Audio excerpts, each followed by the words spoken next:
Eh, Alexis Schachter es arquitecto por la FADU UBA y socio de Monobloc desde el año 2006 y desarrolla la actividad docente en la FADU desde el año 2000. Actualmente dicta el curso Gorriones en la Ciudad. Es investigador del Laboratorio de Urbanismo y Arquitectura de la Universidad de San Martín. Bueno, nada, planteaste un montón de temas. Bueno, por un lado, primero quería agradecerles esta convocatoria, porque ya se los agradecí a ambos cuando nos juntamos para charlar un poco sobre esto. Me parece que más allá del formato sobre el que hablamos recién antes de la grabación, que a mí debo reconocer que en el último año y medio, casi 2 años, me estropeó la jeta. O sea, estoy quemado de todo esto. Me parece que Fabio y Fernando son como, configuran como esa constelación de personajes que estimamos un montón, pero que conocemos poco. Así que me parece que esta invitación da un paso más nada, en esas relaciones que atraviesan como toda la vida. No sé, a Fernando lo conocí hace un montón de años, creo que nos vimos una sola vez. Sí, ahí en Mar del Plata, ¿no? Cuando fue el concurso aquel del Museo Mar del Plata, y con Fabio nunca nos vimos, hasta ahora. Y sin embargo, nosotros conocemos perfectamente el de Fabio y de Fernando. Entonces es como una constelación de relaciones a través del tiempo, como encadenadas, y me parece que esta invitación es muy linda en el sentido de que le pone un eslabón más a eso. Y al final eso es lo más lindo que hay. Así que les agradezco un montón. Te Eh, agradecemos a vos, ¿no? Por estar. Y después, bueno, nada, le vuelvo a decir lo mismo que decía antes. No, no me suelen salir las charlas ordenadas, y a pesar de que el formato este no tenga nada que ver con poder sentarnos alrededor de una mesa con unos cafés y poder como tirar cosas a la discusión, por ahí podemos intentar y hacerlo. En ese sentido, lo que les propongo es como empezar a mostrar desordenadamente algunas cosas, que esas cosas sirvan como plataforma para que emerjan los temas y que en el momento en que sientan como la pulsión o la curiosidad de poder como meterle ahí un freno a la charla y poder decir algo o poder debatir algo con lo que estén o no de acuerdo o lo que genere alguna pregunta, me parece que eso, eh, nada, practiquémoslo, porque es lo más lindo. Tomémonos un tiempo de la mañana, que los chicos digan cuánto, ¿no? Si es una hora, bueno, usemos la hora para poder conversar y no solamente conocernos más, sino para que en esa conversación aparezcan como las preguntas más genuinas también. Sobre todo lo que voy a contar, tengo un montón de dudas, es una construcción, no es un proyecto, aunque por ahí después visito algunos proyectos que hicimos en los últimos años para poder como, nada, testear a partir de ahí algunas cosas que estemos debatiendo. Y es más bien como una especie de, no sé, de estantería llena de temas que de alguna forma representan como esto que contaba Fernando, que es un grupo de trabajo que ya tiene muchos años, muy heterogéneo, eh, grande, y que se fue como, viste, no sé, sedimentando por capas. Cuando Fernando me pidió el currículum y yo dije, a ver, ¿qué le mando? ¿Viste ese currículum gigantesco? Sí, ¿qué es esto? Y digo, bueno, ya fue. Lo que me interesa es, estoy trabajando hace ese tiempo. Me di cuenta también cuando lo escribía que estoy dando clases en la facultad hace 1.000.000 de años. No conocía la cuenta, decía el año 2000, es como claro, porque yo estaba cursando tercer año de la facultad cuando me convocaron a la clase de dibujo en el CBC. A partir de ahí estuve en dibujo un montón de años, después en representación arquitectónica, después en proyecto, después en UNSAM, tuve una experiencia en la Ditela de un año, que es como cambiar de chip, ¿no? Porque como fue mi primera y única experiencia de ese año, de un año en la universidad privada. Todo el resto de las cosas, mi formación y mi actividad docente es en el ámbito público.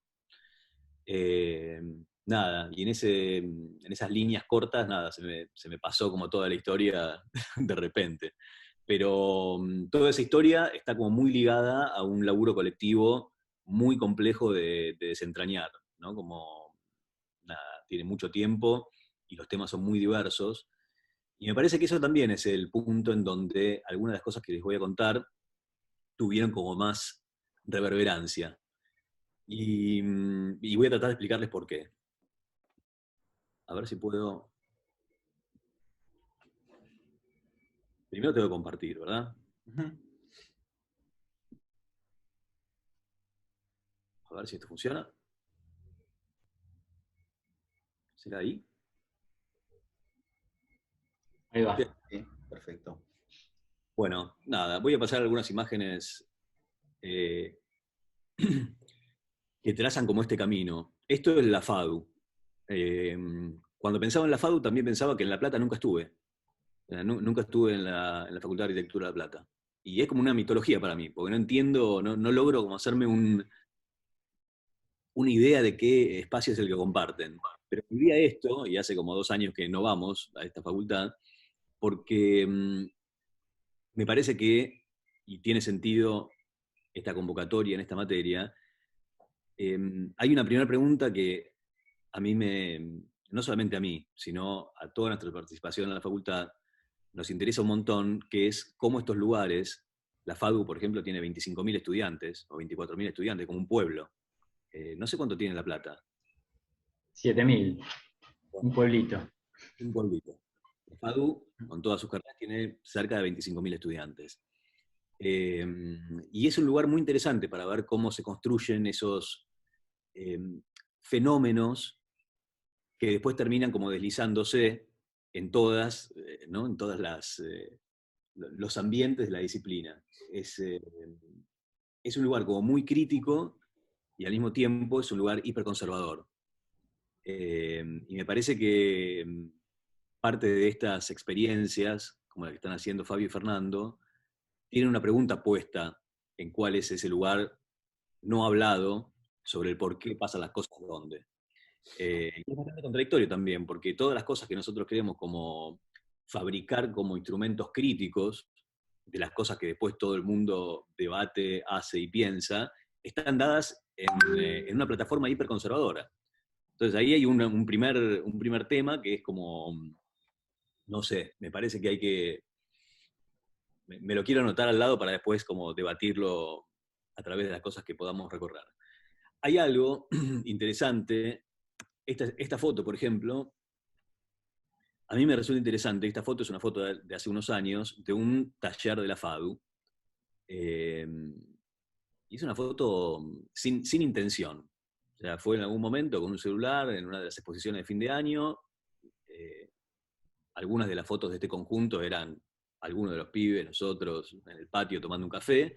Cuando las estaba recorriendo, encontré esta, me hice la pregunta sobre si me daba cuenta cuál era. ¿Viste ese libro que es como, no sé si se llama Searching for Mies o algo así, que es el desarrollo de un loco que creo que es español, que no me acuerdo el nombre, que a través de una de las fotografías míticas de Mies van der Rohe, que está con el habano mirando, creo que es en el MIT, desarrolló un librito muy divertido que es como, a través de esa fotografía, tratar de entender en qué lugar estaba sacada esa foto del edificio. Es un edificio, viste, nada, ya lo conocen, como muy difícil de saber cuáles son sus lugares, porque es una cosa bastante, bastante homogénea el espacio que tiene.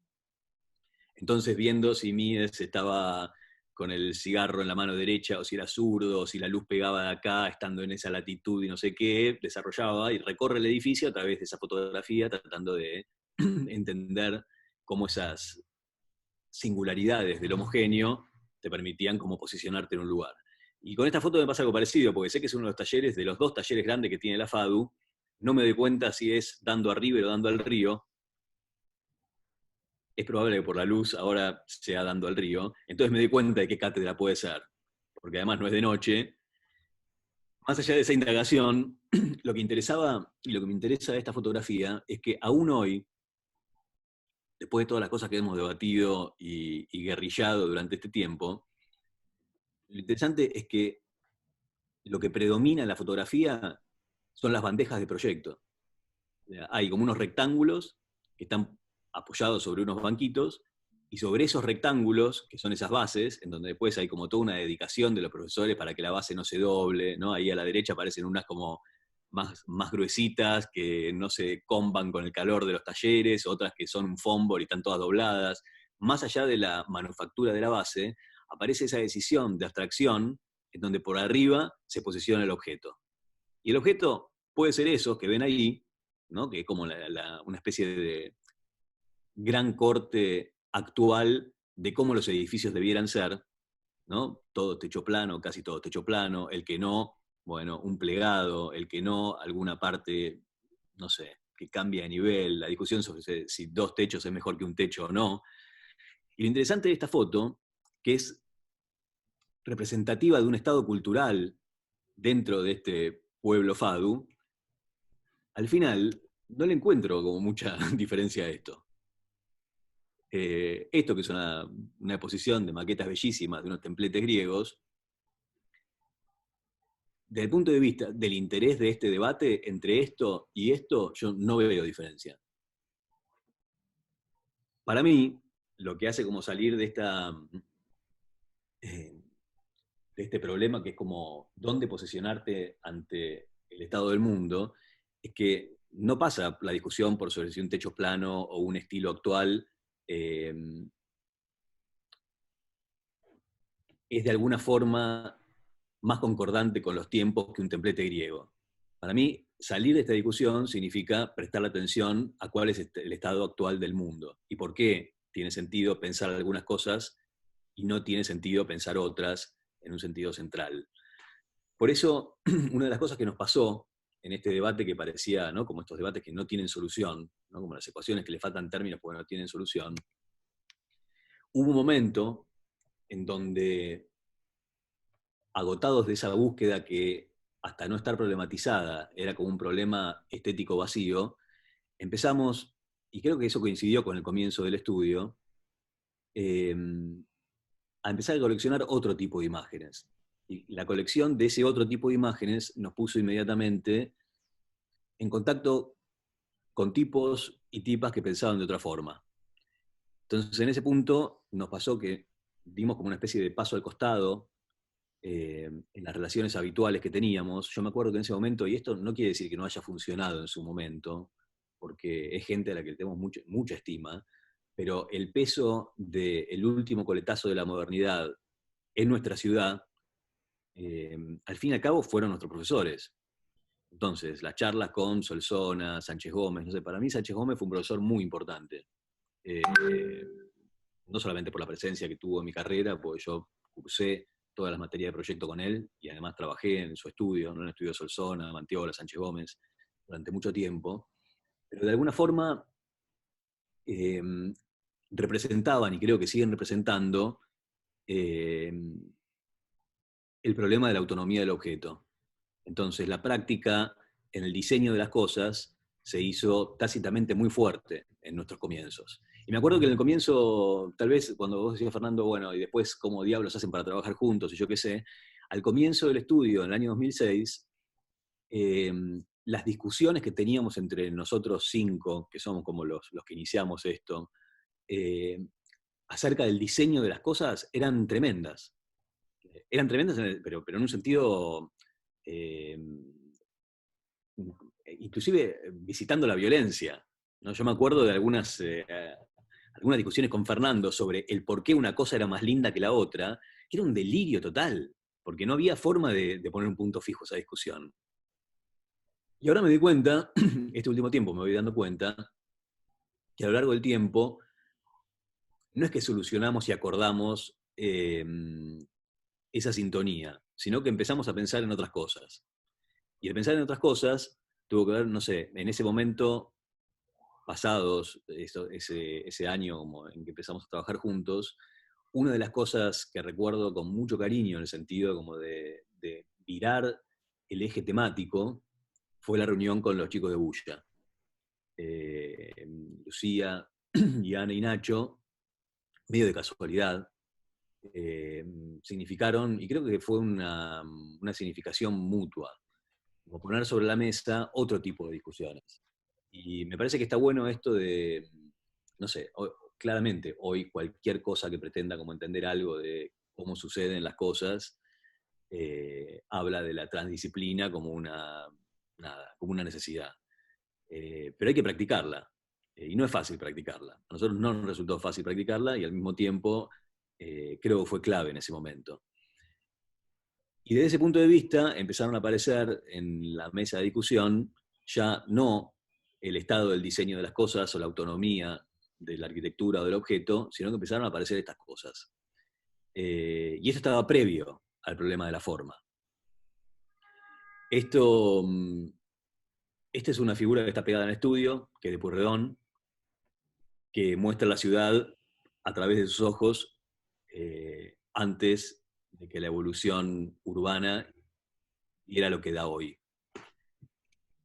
Y en ese sentido, nos empezamos a preguntar cuál era como esa especie de psicología previa de comprensión del territorio, que después, de alguna forma, hacía borrar todas esas preguntas originales para dedicarse a lo que contaba antes, que es como la única conversación actual que se da como lugar común dentro de estos ámbitos en que tratamos de entender cómo son las cosas. A mí me pasó algo muy raro el fin de semana, no, al comienzo de la semana, una discusión con el titular de la cátedra donde estoy, acerca de la presencia o no del programa como un lugar común entre los proyectos.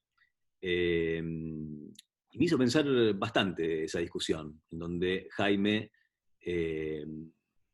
a través del ejercicio que planteamos en este curso que contaba Fernando, que nosotros damos, que es Gorriones en la Ciudad, que es una especie de híbrido entre los problemas urbanos y los problemas arquitectónicos, Jaime hacía la pregunta sobre si el programa era necesario para poder como operar desde el punto de vista de los proyectos. Y yo decía que no. Y esa es una discusión que también me la anoto al costado para saber si existe la posibilidad de pensar arquitecturas sin la necesidad de la aparición de los programas.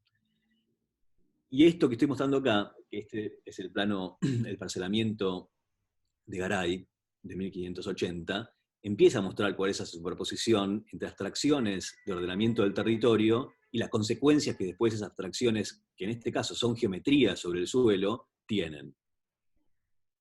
Hay otros planos que fuimos coleccionando en el tiempo, como este de Osores, que es 1608, en donde empieza a entenderse esta colisión entre geometrías, territorios, y cuál es la comprensión de la naturaleza sobre la que se dibuja esa geometría.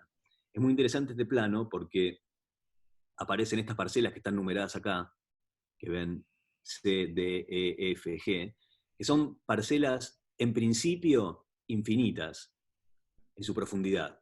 Lo único que necesitan, en este caso, es tener un frente asegurado sobre la condición del agua. Y después, en este punto, está como la abstracción del manto que lo puede cubrir, en un sentido como de la psicología del territorio, todo. Este es otro de los planos, 1708 de Bermúdez, en donde empieza a verse esta forma abstracta y trasladada del territorio europeo a América, y cuáles son esos puntos en donde las infraestructuras empiezan a mediar entre las condiciones naturales y la ciudad. Y este otro, 1853, es un plano que es muy interesante porque empieza a fantasear con las condiciones de la construcción de esa ciudad que se debate entre la ciudad húmeda y la ciudad seca, inclusive entendiendo el río no como una condición de estuario, porque eso es algo muy interesante también, ¿no? Nuestro río, en general, lo llamamos Río de la Plata, y no es un río, es un estuario, que es un sistema mucho más complejo que un río.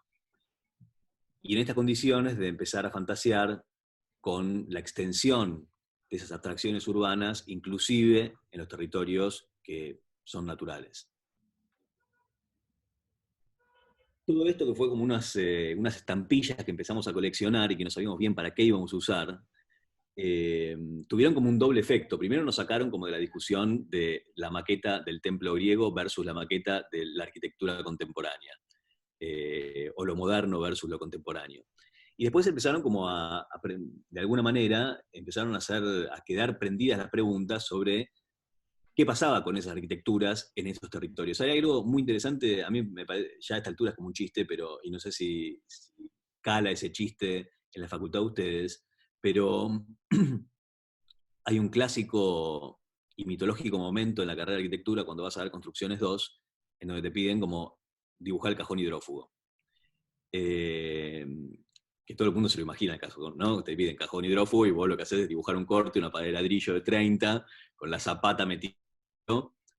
Y después en algún momento tenés que hacer una especie de rectángulo, si tenés colores bien, y si no, más negrito, que indica ese doble cajón, ¿no? El cajón con las dobles capas, ni siquiera lo sé explicar bien, que hace que la humedad del suelo no interrumpa el confort del interior de la arquitectura. Y es muy loco eso, porque para mí, si lo haces mal, primero te sacas un 2, ¿no? Porque otras cosas te la perdonan, pero el cajón hidrófugo es imperdonable. El que no lo sabe hacer se saca un 2, reprueba, pero de alguna forma representa la extraordinaria contradicción que tenemos en el traslado y en la superposición cultural de las técnicas y los territorios. O sea, es una arquitectura que está pensada en la Toscana seca, trasladada a un suelo que es una esponja llena de agua. O sea, la arquitectura se traslada así como está, se apoya en un lugar, el ladrillo absorbe todo el agua posible, como pasa acá en mi casa es de 1905, están todas las paredes, obviamente está todo picado, puesto en ladrillo, porque es la única forma de hacerle frente a eso.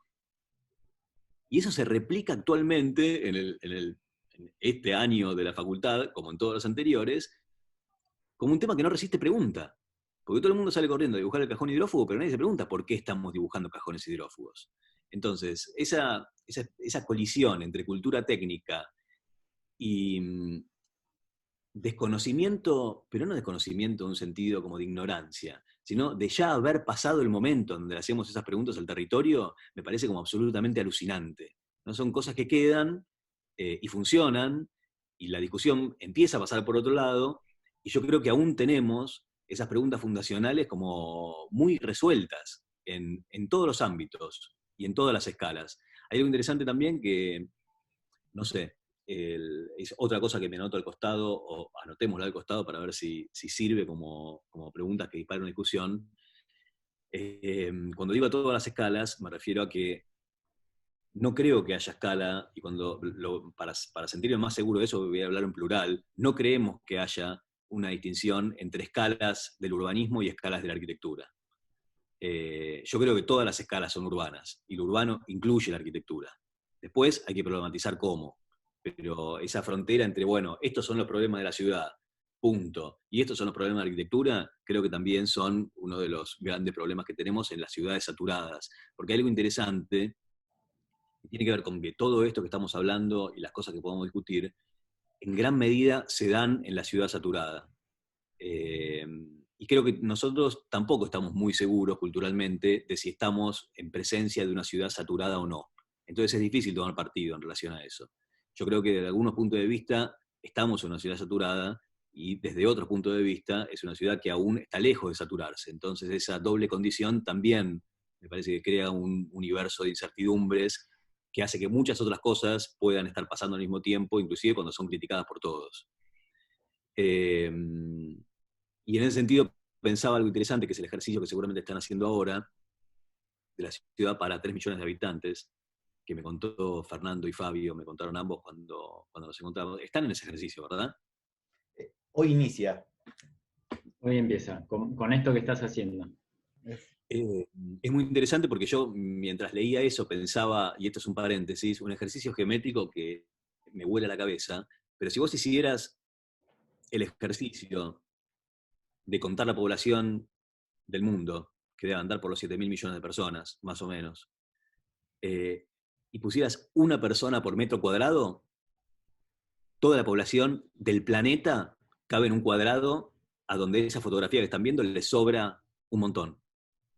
Es un cuadrado que va más o menos de acá hasta acá, y después completar el cuadrado por esa medida, bueno, ahí entra toda la población del mundo parada una persona por metro cuadrado. Ahora decís, ¿de qué te sirve eso? Eso no es una ciudad, o sea, ¿cuál es esa referencia geométrica? No sé, yo no sé para qué sirve, pero me parece alucinante que todas las personas que existan en el planeta Tierra hoy entren paradas una al lado de la otra en un cuadradito que si te alejas y ves el Google Earth desde lejos, es una porción ínfima de la superficie de la Tierra. Me parece que hay una pregunta sobre la saturación o no de los territorios y de cuál es la incidencia que tienen como la presencia de todas las cosas que pasan, ¿no? Desde un ser humano hasta todas las cosas que se le linkean y hasta todos los sistemas que se empiezan como a superponer. Entonces, una de las cosas que para mí también, y esto lo debatimos un montón con un amigo y un personaje que me parece hermoso, que es Pablo Ellenbaum, que si no lo conocen se los puedo presentar porque puede por ahí tener algún aporte actual o futuro a esto que están haciendo.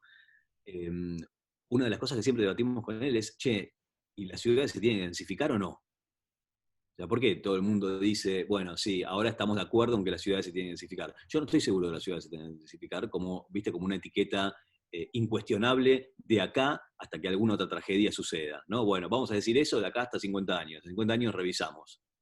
Eh, no estoy seguro de que las ciudades, de que esté bien formulada la afirmación. Porque es un lugar común, ¿viste? No sé, como el cajón hidrófugo también está el lugar común de, che, las ciudades se tienen que densificar. ¿Por qué? Y porque se dispersan, tienen que llevar infraestructura más allá. Es como, es un delirio decirlo así. Porque no tienen en cuenta ni cómo suceden las cosas, ni cuál es el futuro de las cosas. Entonces, pensar que la desdensificación de las ciudades, no sé, ¿hay planes para desdensificar ciudades?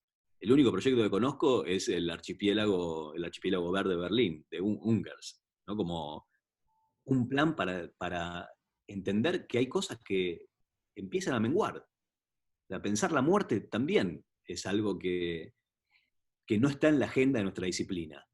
Pensar la muerte de las cosas. Hay algo como de la virilidad del arquitecto, que es como, bueno, tengo que hacer, ¿viste? Si no hago, no existo. Y para mí, otro de los temas que me quiero anotar al costado es pensar como cómo desinflar las cosas, ¿no? Hay veces, yo creo que actualmente, una de las cosas que es más lindo practicar como idea interna y ver las repercusiones en el mundo, es entender cómo la arquitectura tiene que aprender a no hacer. Hay veces que simplemente no hay que hacer.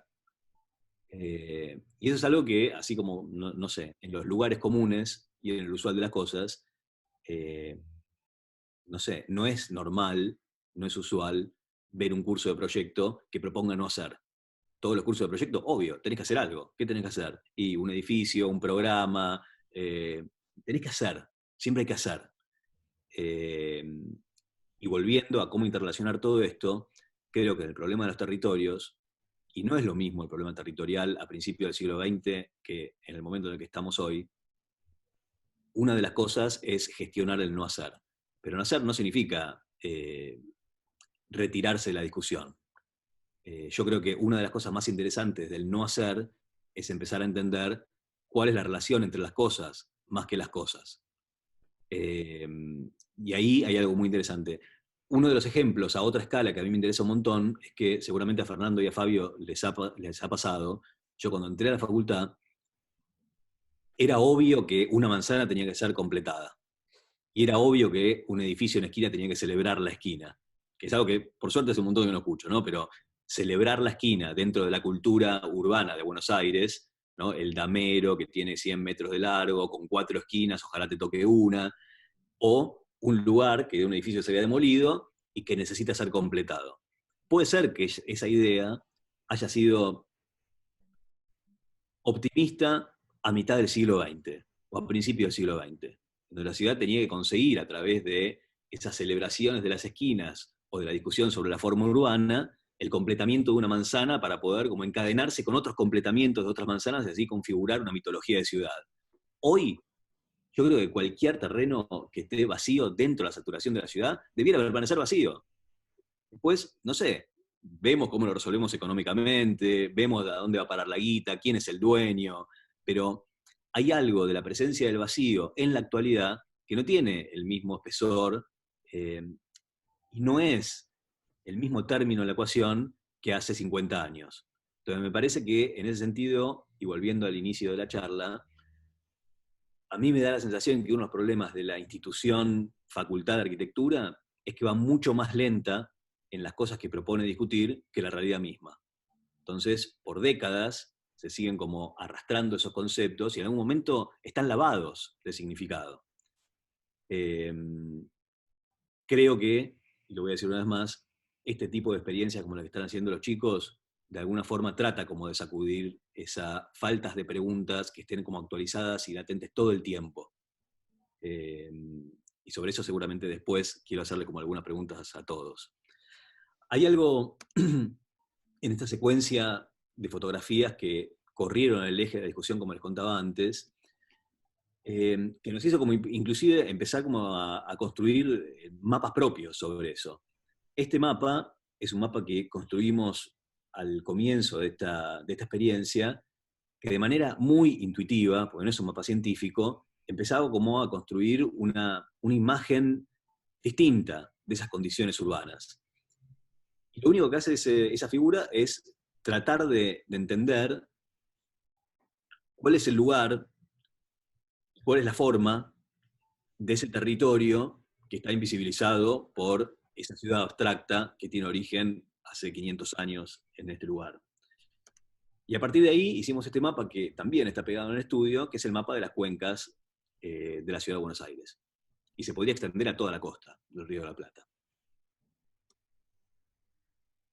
Y este es otro mapa que fuimos construyendo también con los chicos de Bulla, que pone sobre relieve la forma del suelo de la ciudad de Buenos Aires. Y la superposición de esas cosas, inclusive en la evolución que tuvo la costa, que es esta raya roja que ven acá, a través de los últimos 500 años.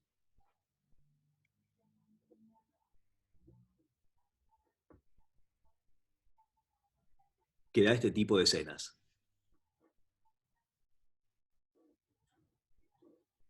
Y en contrapartida, este otro tipo de escenas. Hay para mí, todo esto que estoy tratando de contarles, lo cuenta de una manera... ¿Yo grabando tiene sentido o lo ven a pantalla completa? Sí, se ve perfecto. Lo estamos viendo bien, ¿eh? Hay un dibujante que se llama Robert Crumb, que es una especie de post-punk del dibujo norteamericano, que tiene una historia, más allá de que toda su obra es alucinante, porque es como de una crítica cultural muy, muy, muy incisiva. Tiene una serie de viñetas que se llaman Una pequeña historia de América, que cuenta todo esto de manera tan, tan bellamente clara que quería presentárselos. Esta serie de viñetas empiezan con esto que ven ahí, que es bastante parecido a ese dibujo, a esa pintura de Pueyrredón, ¿no? Como el estado natural o aparentemente natural de las cosas. Y la segunda viñeta incorpora como la aparición, que es un rasgo no de toda América, pero sí de gran parte de la secuencia del trazado de su territorio, que son las primeras infraestructuras ferroviarias. Cuando pasa la tercera viñeta, no solamente está el momento en donde, y es muy interesante cómo dibuja esa casa, porque es una casa como apoyada sobre el suelo, aparecen los caminos y los tendidos eléctricos. En la cuarta viñeta aparece algo que también es muy interesante, que es el cerco, ¿no? Hay algo en un momento en donde empieza a saturarse las capas de la ciudad y hay una definición que está después seguramente acompañada por la conformación de una ley que dice esto es lo privado y esto es lo público. Y eso también es una condición bastante, que es otra de las cosas que me quiero anotar al margen, porque uno de los lugares comunes en estos ámbitos académicos a los que estamos acostumbrados como a debatir, es muy usual enfrentarse superficialmente al problema de lo público y lo privado, y no es tan usual poder debatir qué es lo común en los ámbitos urbanos.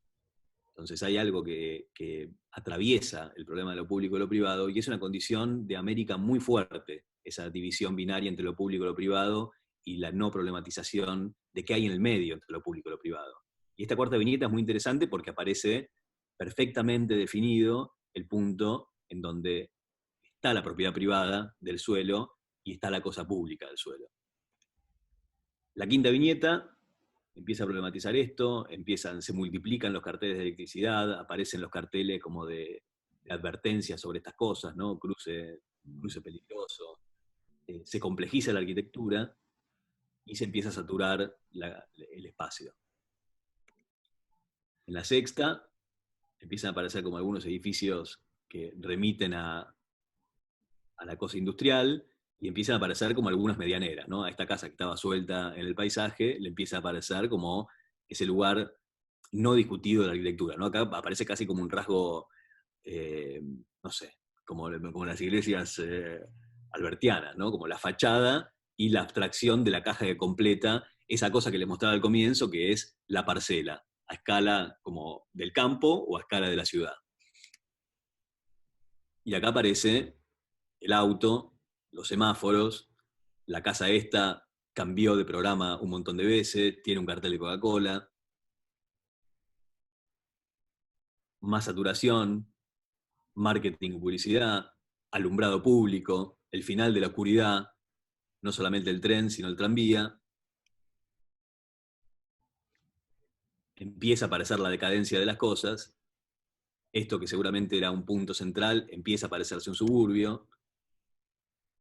Texaco. Autos usados, la casa ya no está, más cercos, el cambio de la estética en la máquina, y por fin el B8 rosa. Lo más interesante de esta viñeta, que es muy linda de ver, después si quieren se las paso, la buscan porque es pública, es muy interesante ver cómo todos los campos que dibuja Cram tienen algo que es muy interesante, que es la pregunta de ¿qué viene después? Estas viñetas que terminan ahí, se preguntan al final en un cartel naranja, ¿qué viene después? Y lo interesante es que esa pregunta puede ser como perfectamente, digo, es la pregunta más interesante que nosotros deberíamos poder hacernos. Y todo esto lo cuento porque es una convocatoria que como intrafacultad, ¿no? Como, bueno, ¿qué hacemos en las facultades? ¿Por qué pensamos esto? Hay algo muy interesante en el texto de Fernando y Fabio, que explica la materia, que se hace la pregunta de por qué pensamos esto. ¿Por qué estamos pensando esto? Que es un juego libre sobre las cosas, es como, bueno, buscar rasgos de originalidad en cosas que no han sido pensadas. Yo creo que es muy interesante mantener alerta a la pregunta de por qué estamos pensando esto. ¿Cuáles son las razones que hacen que en esta materia hayan hecho lo que hicieron hasta ahora y ahora estén haciendo lo que completa el año? A la pregunta de qué viene después, Cram responde de tres formas. Existe la opción de que el futuro sea este, ¿no? Un fan future, más ligado como a los supersónicos, y de que, bueno, qué cosas han tenido que ser dejadas de lado para que exista esta posibilidad de imaginación. O sea, ¿qué es de toda la mugre que, cuando digo mugre me refiero no a la basura, de toda la mugre superpuesta de esa evolución que contó en las viñetas anteriores, qué es lo que tiene que ser desaparecido para que exista esta posibilidad? Para mí, no hay mucha diferencia entre esta viñeta y esos carteles que aparecen en las ciudades como operaciones publicitarias de acciones de gestión de gobierno. O sea, cuando recorres la ciudad y ves elevación de las vías del tren Mitre y San Martín, y ves las imágenes que aparecen, yo creo que si pones una de esas imágenes que aparecen, no tiene mucha diferencia con esta que estamos mostrando acá. Es una imagen en donde la infraestructura es la cosa más dulce y bella que te puede pasar en el mundo, lo que sucede alrededor de esa acción infraestructural es bellísimo y cómo diablos no lo hicimos antes. Cuando corres el foco del cartel y ves lo que sucede de verdad, hay como un corrimiento muy, muy fuerte entre la imagen y lo que realmente es la consecuencia de esa acción infraestructural. Esta es la otra, que es el catástrofe ecológico. Esta es la otra opción, de qué viene después. Y a mí me resulta muy interesante porque mientras es probable que los momentos más enajenados de la arquitectura sigan discutiendo el problema de la forma y del objeto, esto sea lo que realmente esté pasando en lo que sostiene todo eso. Y hay otra, que es la ecotopía, ¿no? Como volver a bajarle el volumen a todo. Me parece que volver a bajarle el volumen a todo es por ahí uno de los desafíos más fuertes que tiene nuestra disciplina en los entornos saturados. O sea, cómo bajarle el volumen a todo. Y no sé cuál es la respuesta. A veces tengo la sensación, no sé cuál es la respuesta en el sentido de cómo se hace, pero a veces tengo la sensación de que es la única salida, bajarle el volumen a las cosas. Ahora, ¿cómo le bajás el volumen a una operación urbana? ¿Cómo le bajás el volumen al mercado? ¿Cómo le bajás el volumen a la saturación del suelo? ¿Cómo le bajás el volumen a seguir invisibilizando los procesos naturales que están sucediendo y cómo hacerlos compatibles con todas las acciones esas que a mí no puedo dejar de verla como una especie de condición históricamente viril de la arquitectura, ¿no? Que tiene que ver con hacer. ¿Cómo haces para dejar de hacer? Me parece que es una de las otras preguntas que me parecen más interesantes hoy, y me parece que la materia que están cursando inevitablemente va a poner en discusión. Y estas dos últimas fotos, esta pixeladísima, pero recogida de uno de los diarios cuando pasó esto, supongo que habrá sido en el año 2004, en donde se veían en Santa Fe y Juan B. Justo, que, bueno, para quienes conozcan más la ciudad de Buenos Aires, Juan B. Justo, debajo de su cinta de asfalto que recorre este-oeste toda la ciudad, está uno de los arroyos más importantes entubados.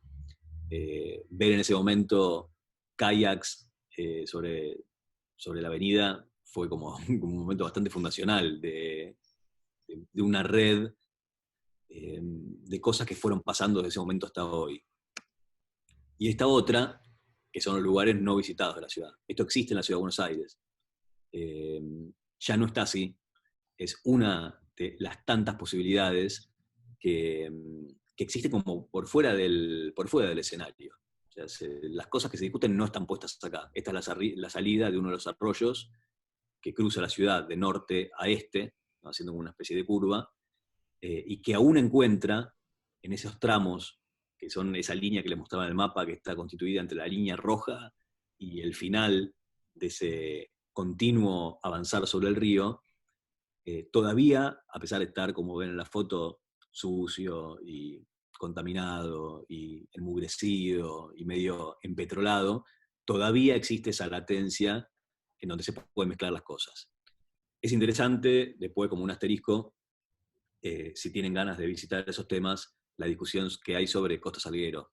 Costa Salguero es un lugar bastante parecido a este, corrido de acá unos cuantos kilómetros a la derecha, que creo que es un lugar muy, muy lindo de visitar como discusión pública, porque se va a trasladar a todo el resto de la ciudad. Digo, esa discusión, la próxima vez que nos veamos va a estar acá.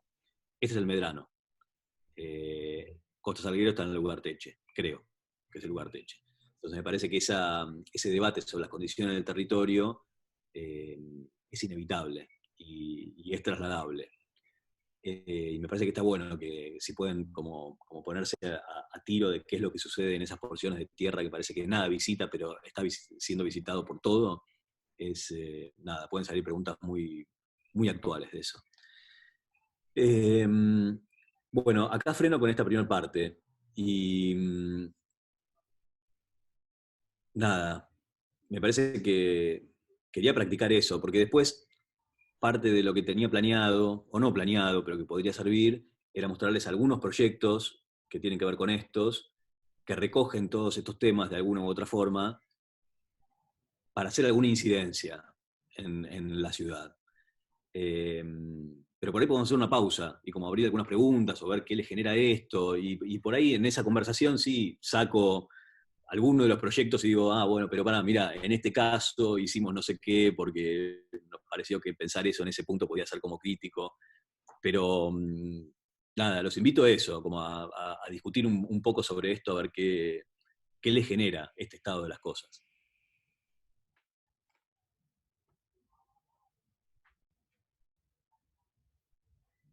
Yo estoy pensando si los puedo ver a todos. A ver. No puedo, no tengo que dejar de compartir. Claro. Sí.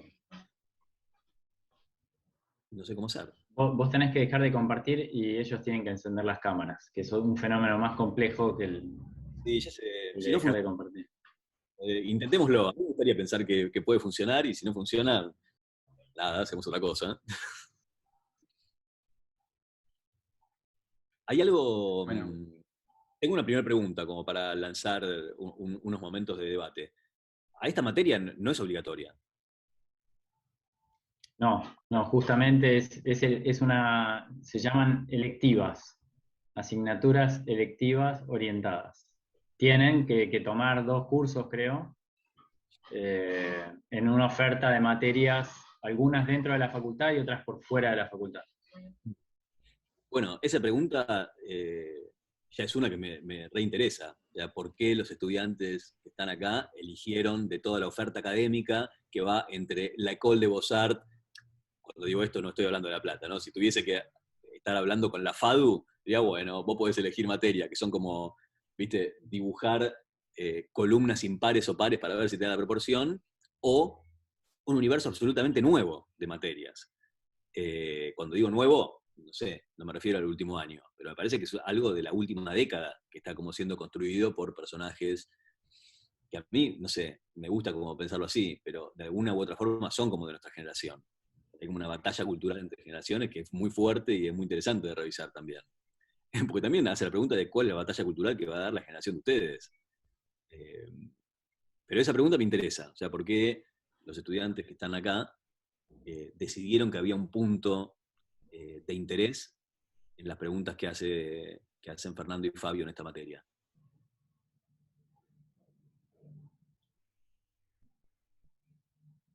Puede ser un silencio Podrían haber como cursado el de Cage,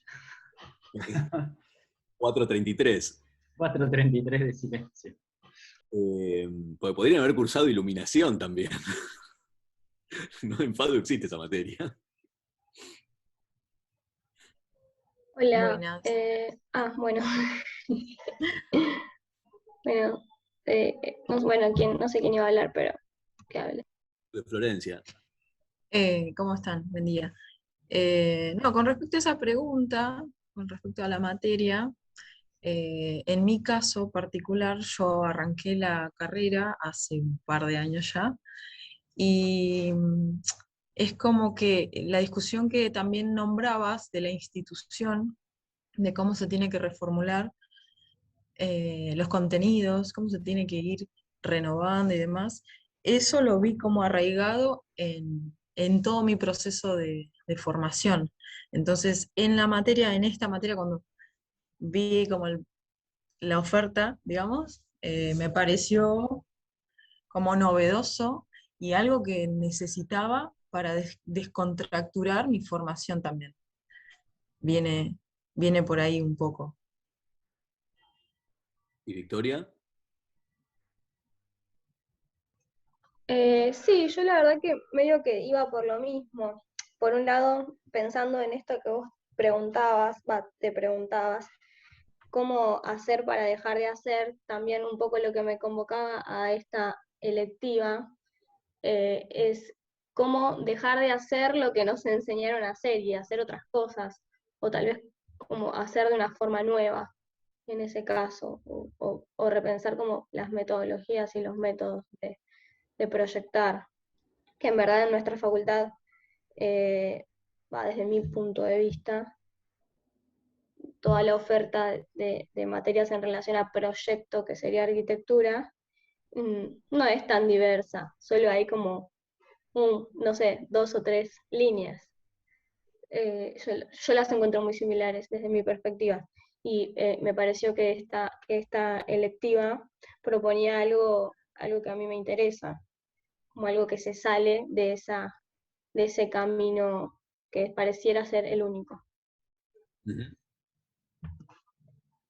Y bueno, y después en relación a lo que estabas charlando y comentando, me parecía interesante esto de las opciones posibles, como esa súper catastrófica, o la otra que era como súper futurista y la ecotopía. Yo creo que tal vez esta última está como un poco ligada a cierta, o sea, no sé si como a la acción en las ciudades en sí mismas, sino como esta intención de querer irnos de las ciudades para buscar como esos paisajes nuevos, como más naturales, que en cierto punto ese deseo o esa forma de actuar hace que todos estos arroyos o lugares que están como por fuera o sea, cerca de las ciudades, pero ya como por fuera de lo más urbano, se vayan como colonizando y también arruinando.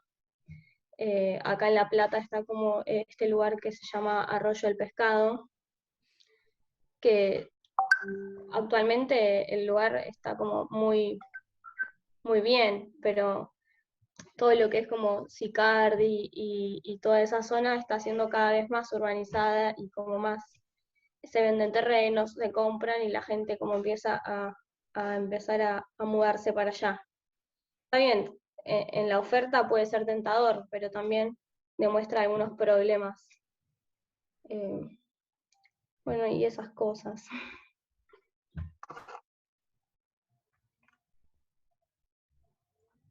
Hola, ¿cómo va? ¿Todo bien? No puedo prender la cámara, siempre digo lo mismo porque tengo problemas de conexión y ahí viene mi respuesta en base a eso también.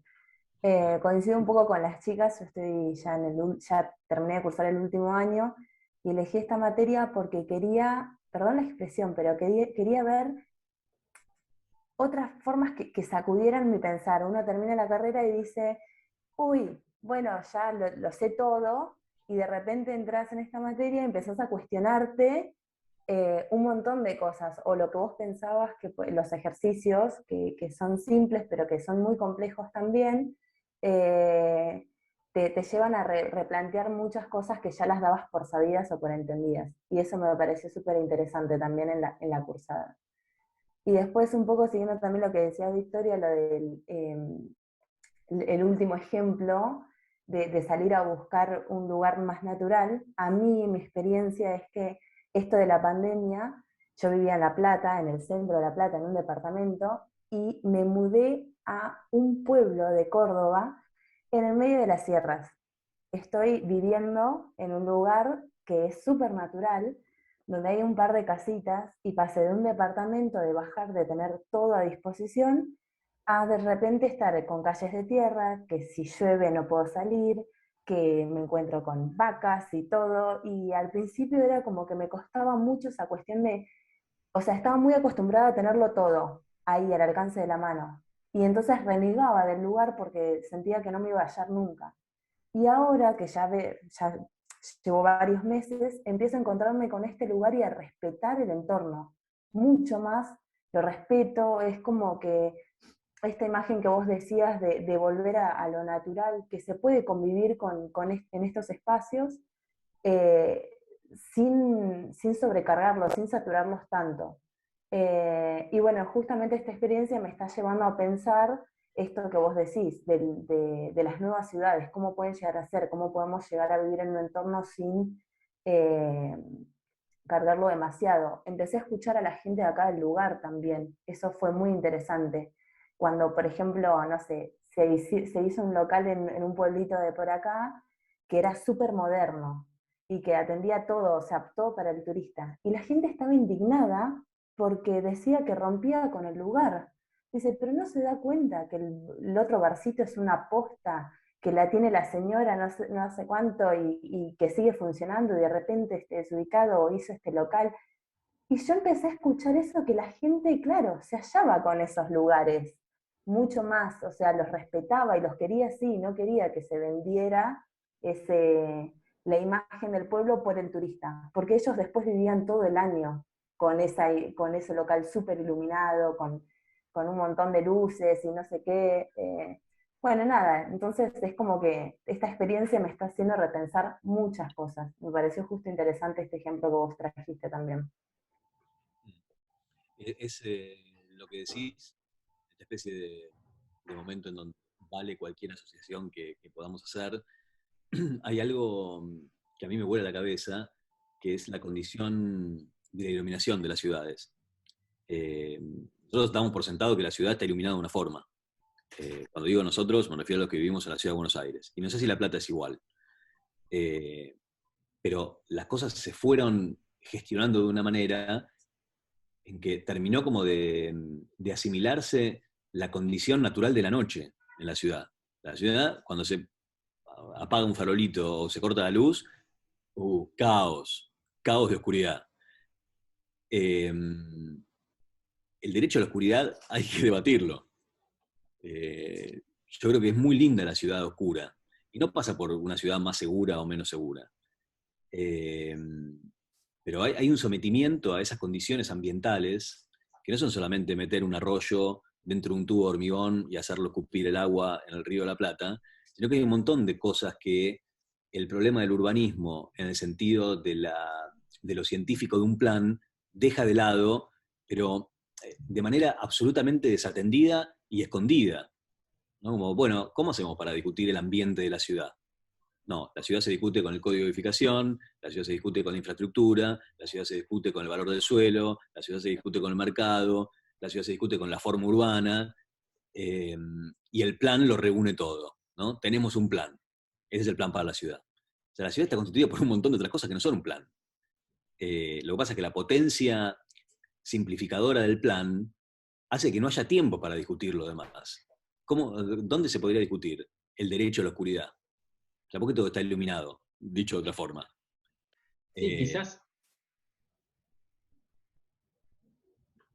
No, y te decía, quizás el problema no es el plan o no plan, sino la relación, digamos, el problema siempre presente por estar siempre ausente, que es la relación con lo territorial, con lo geográfico, con el sustrato, digamos, ¿no?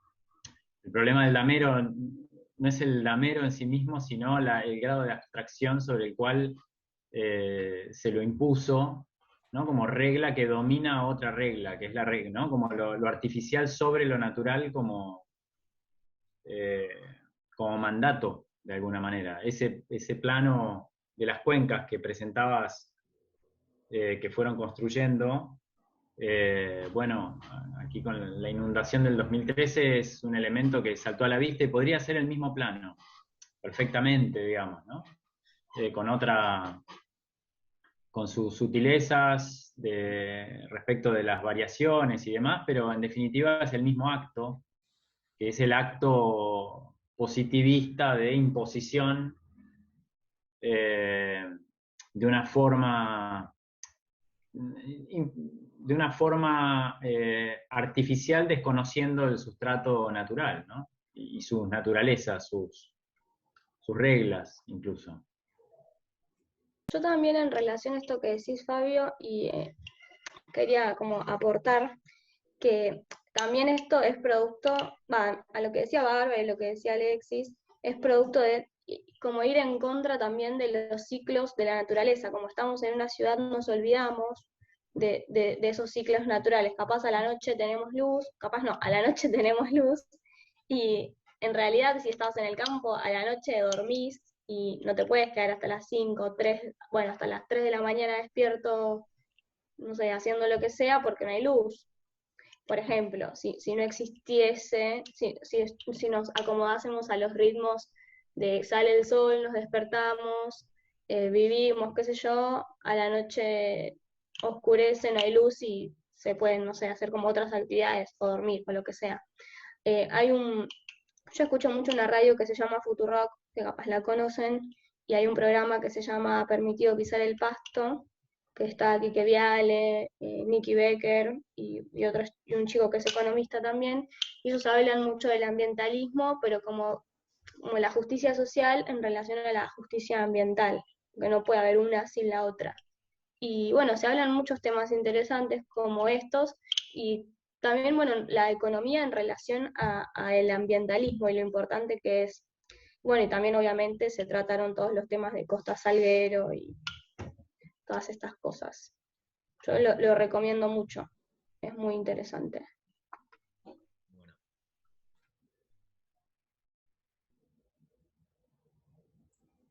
Sí, yo coincido con esto de valorar los recursos que nosotros tenemos, que por ahí en la ciudad se te olvidan en el trajín del día a día. Es como que no tomás conciencia de lo que tenés.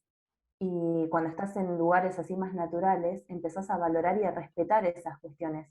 Por ejemplo, acá muchos, me sorprendí que a pesar de que es un pueblo, mucha gente tiene panel solar, por ejemplo. Porque claro, no llueve nunca, entonces lo aprovechan. O cuando llueve, o cuando no, es como que se aprovecha muy al máximo cada situación. Si en el verano llueve, bueno, buenísimo, apuntamos a esto. Si no llueve, por ejemplo, acá me encontré con guardaparques que me decían, no, bueno, mira, acá respetamos mucho la flora autóctona. Tratamos de que los pinos, de esto. Empecé a dialogar con estas personas y yo decía, bueno, ¿por qué tanta necesidad de estar todo el tiempo fomentando? Porque claro, empecé a ver que ahora mucha gente escapa hacia estos lugares y se abusa, empiezan a caer con máquinas, a romper todos, hay excavaciones y todo, y vos decís, pero no, la idea de este lugar es que sea natural, y de hecho, para que no, como estás cerca de Carlos Paz, parece una locura, ¿no? Pero estás como muy en la sierra y Carlos Paz es muy la ciudad para lo que es este lugar, entonces lo pusieron como reserva. Entonces, de esa manera, al ponerle ese título, la gente no se abusa y no urbaniza de más, digamos. Tratan de frenar el impacto de la urbanización de esa manera. Lo están haciendo bastante bien, pero digo, o sea, es como que al estar en un lugar así, empezás a valorar otras cosas. Y bueno, está bueno tener como las dos miradas, la locura del frenesí de la ciudad y esto que es otro punto, digamos. Claro, yo creo que en relación a eso que decís también hay como un problema, un choque de intereses, ¿no? Porque capaz la gente que se muda a lugares como menos urbanizados o más naturales pretende tener todos los beneficios que tenés en la ciudad en un lugar que no tiene toda esa infraestructura, por suerte, y cuando se empiezan a trasladar todo ese tipo de cosas, como que el paisaje natural ya no es natural y se arruina todo. Como, me parece como que es un problema bastante grave. O sea, no hay que ir tampoco, no pensándolo yéndonos a una reserva, sino como saliendo acá a Sicardi o a este tipo, a este arroyo que decía Alexis, de Buenos Aires, o mismo el otro día me enteré que hay como una reserva natural cerca de Magdalena, que es como todo para acampar y cosas así. No la conocía. Pearson. ¿Cómo se Bueno, llama? como que si esos lugares los Reserva empezamos. Pearson. Sí, esa. Bueno, lo que pasa es que todo esto que están contando está bueno sobre la mesa. Y pienso más que nada en el ejercicio que tienen que hacer. Porque, no sé, a mí me da ganas de desarmar la dicotomía entre natural y artificial, ¿no? Porque creo que ya no tiene más sentido hablar de lo natural y artificial. Hay como nuevos estados de las cosas y de ahí encontrar por dónde entrarle a eso. No sé, el problema del confort es un problema del siglo XX que se traslada de manera violenta al siglo XXI, pero ni hablar. Me parece, viste, como un accesorio, el confort de las cosas. Viste, te compras un auto y uno tiene más confort que el otro, porque apretás 3 botones y te regula el asiento de manera personalizada, o entiende solo cuándo se supone que tenés calor, porque te mide la temperatura de los 10.000 sensores que tiene y te prende el aire acondicionado. Y las casas se hacen con triple vidrio hermético, y ni hablar si estás en un segundo piso dando a una avenida central de Buenos Aires, viste el cartel, ¿qué te dice? Triple vidrio y aislación extra hot. ¿Qué pasa con el confort? ¿Por qué todo el mundo quiere estar confortable? En el sentido de volver a la pregunta inicial, ¿qué es el confort? ¿Qué es estar confortable? Porque es probable que si indagás sobre eso, la necesidad de confort sea como una especie de heroína cultural, que sea el más suave de los inicios que después repercuten en todas las cosas que estamos hablando. ¿Viste? Abrazar lo no confortable, y bueno, ¿cómo lo construís? ¿Cómo lo construís? Tiene que ver con lo que hablábamos antes, como iluminar todo. Está bien, ¿qué es? ¿Te da más sensación de seguridad? ¿Cuál es? ¿Cuál es la que va en relación a iluminar toda la ciudad? Entonces hay algo de confort, por eso a mí me resulta muy interesante, y esto que también problematizaba Fabio, cuando empezás a meterte en esta sintonía de análisis de las cosas, viene una discusión política que habla de un plan y te reís. Pues decís, ok, que vamos a tomar las decisiones desde este grado de simplificación de los temas, estamos fritos, ¿viste?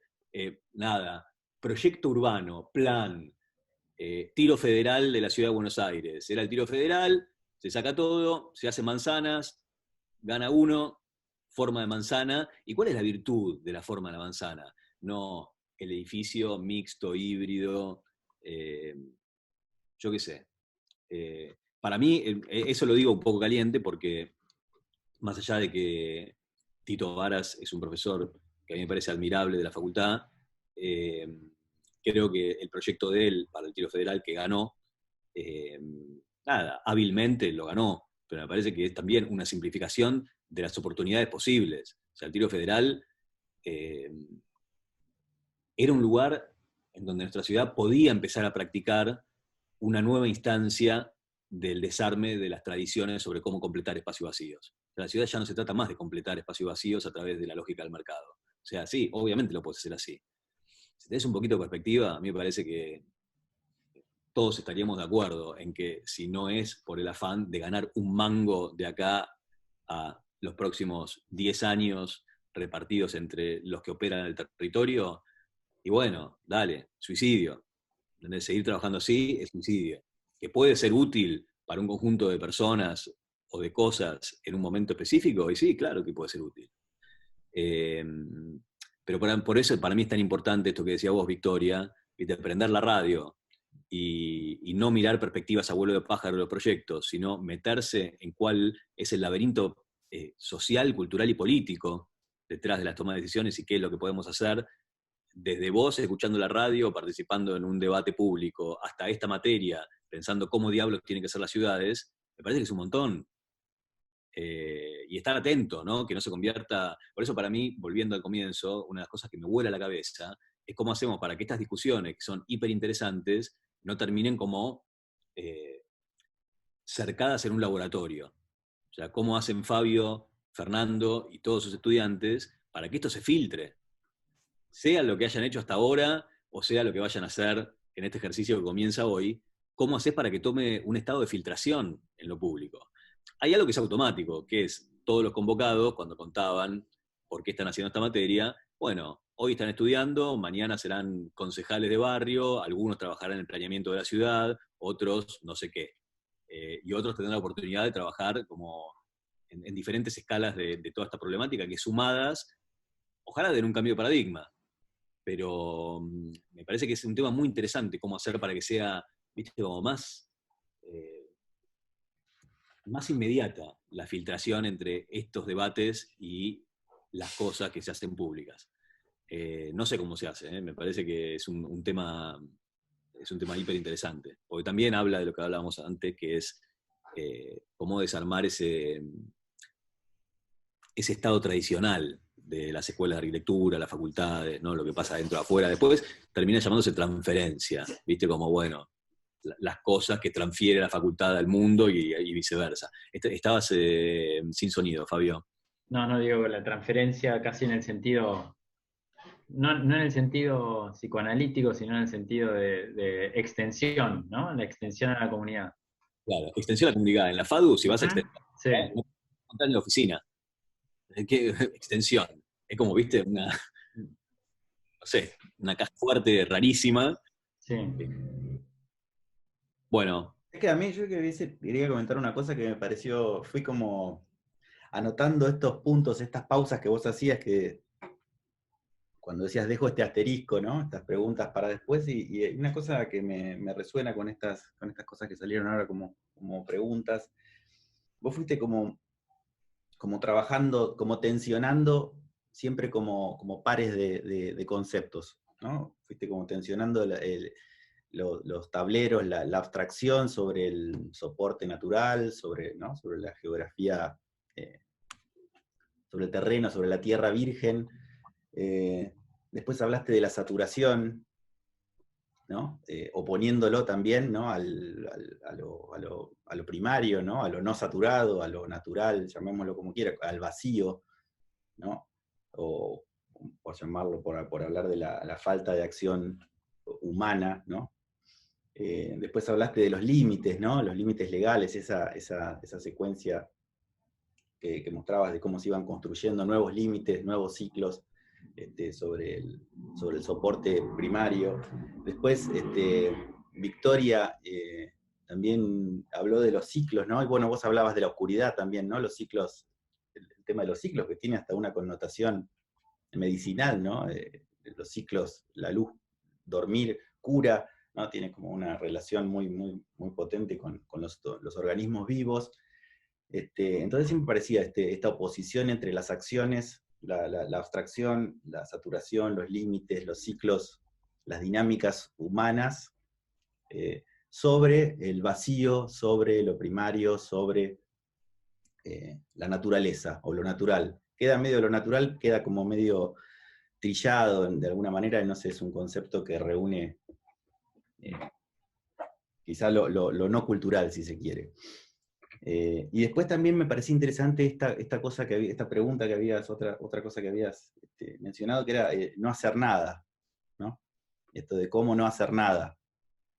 Que en definitiva, digamos, entiendo que es una manera casi contradictoria de decir, bueno, ¿qué hago? De algún modo, ¿no? ¿Cómo se restablecen ciertas, tratando de entender para qué sirve pensar en no hacer nada, de algún modo tiene que ver, si uno lo traduce a acciones, es cómo restablecer ciertas conexiones con ese vacío, con esas dinámicas primarias, con esas dinámicas naturales. Porque de alguna manera entiendo que es imposible hacer control Z, ¿no? En las ciudades saturadas, ¿no? Es imposible volver atrás y volver a esas condiciones preterritoriales, ¿no? Entendiendo el territorio como algo ocupado, ¿no? O ya bajo la acción humana. Entonces, de algún modo, creo que esto apunta a pensar en cómo accionar, restableciendo ciertas conexiones con los ciclos, ¿no? Con las dinámicas de lo natural.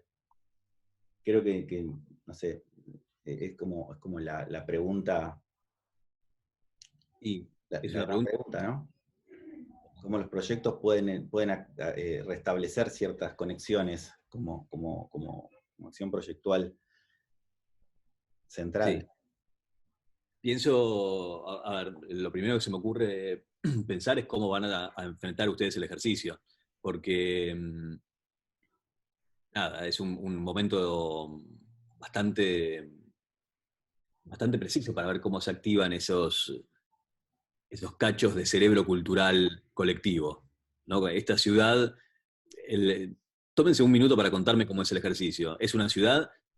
¿Y cuáles son los parámetros del comienzo, fundacionales del ejercicio? Son 3 millones de habitantes, ¿y qué más? Justo, bueno, hasta los años anteriores poníamos esos dos temas, ¿no? El número, o sea, establecer o de alguna forma proyectar una estructura habitable con esa capacidad, ¿no? Los 3 millones era un número que tenía como ciertas referencias, ¿no? Lógico. Distintas referencias, pero era como para dar un parámetro, ¿no? Medio abstracto, medio inemático. Abierto. Y sobre y después la otra variable, el otro parámetro de trabajo era una ubicación. Dábamos como una serie de ubicaciones en distintos puntos del planeta, que no tenían, digamos, que estaban como en estado bastante virgen desde el punto de vista de la ocupación humana. Y entonces había que plantear ciertas estrategias. Algo así como otra oportunidad. Claro. Otra oportunidad de hacer convivir el sustrato con las formas de habitar. Sí. Eso era como el ejercicio que vos conocés, ¿no? El ejercicio que hasta hace unos años, los últimos años, planteamos. Ahora introdujimos una variable nueva, que es trabajar con esas ubicaciones y proyectos de referencia, ¿no? Proyectos de distintos momentos de la historia, como una referencia en términos de ciertas reglas de ocupación, ciertas estructuras formales de ocupación sobre esa tierra, y que, bueno, que implican obviamente esa acción de adaptación, ¿no? Pero como para darle esa densidad al ejercicio. Sí, y que tienen, agrego a esto que dice Fernando, que tienen un poco que ver con formas muy radicales de pensar la habitación en la Tierra, ¿no? El estar en la Tierra. Proyectos utópicos, contrapuestos desde el Broad Acre City de Wright a la ciudad vertical de Hilbersheimer, el plano bus de Le Corbusier, los familisterios de Godin y Fourier, digamos, como hacer como un barrido dentro de esos personajes que se la pensaron, digamos, desde su punto de vista, y producir esa interacción entre un lugar específico y una referencia respecto de la forma de habitar de alguno de esos proyectos. Ese es un poco y esos proyectos a su vez amplificados 10 veces. Claro. Ya dimos la ficha, acabamos de dar la ficha. Acabamos de dar la primicia. ¿Sí? Amplificado 10 veces, también como una forma de pensar su réplica, su escalado, ¿no? ¿Qué hacer con esa forma de ocupar el mundo? Está bueno porque, a ver, pienso varias cosas. Pienso varias cosas, como me fui imaginando a medida que lo contaban, pero está como ese tipo de familias de proyectos que ven el mundo grande, ¿no? ¿Verdad? Que sí, como, bueno, hay lugar, claro. Hagámoslo.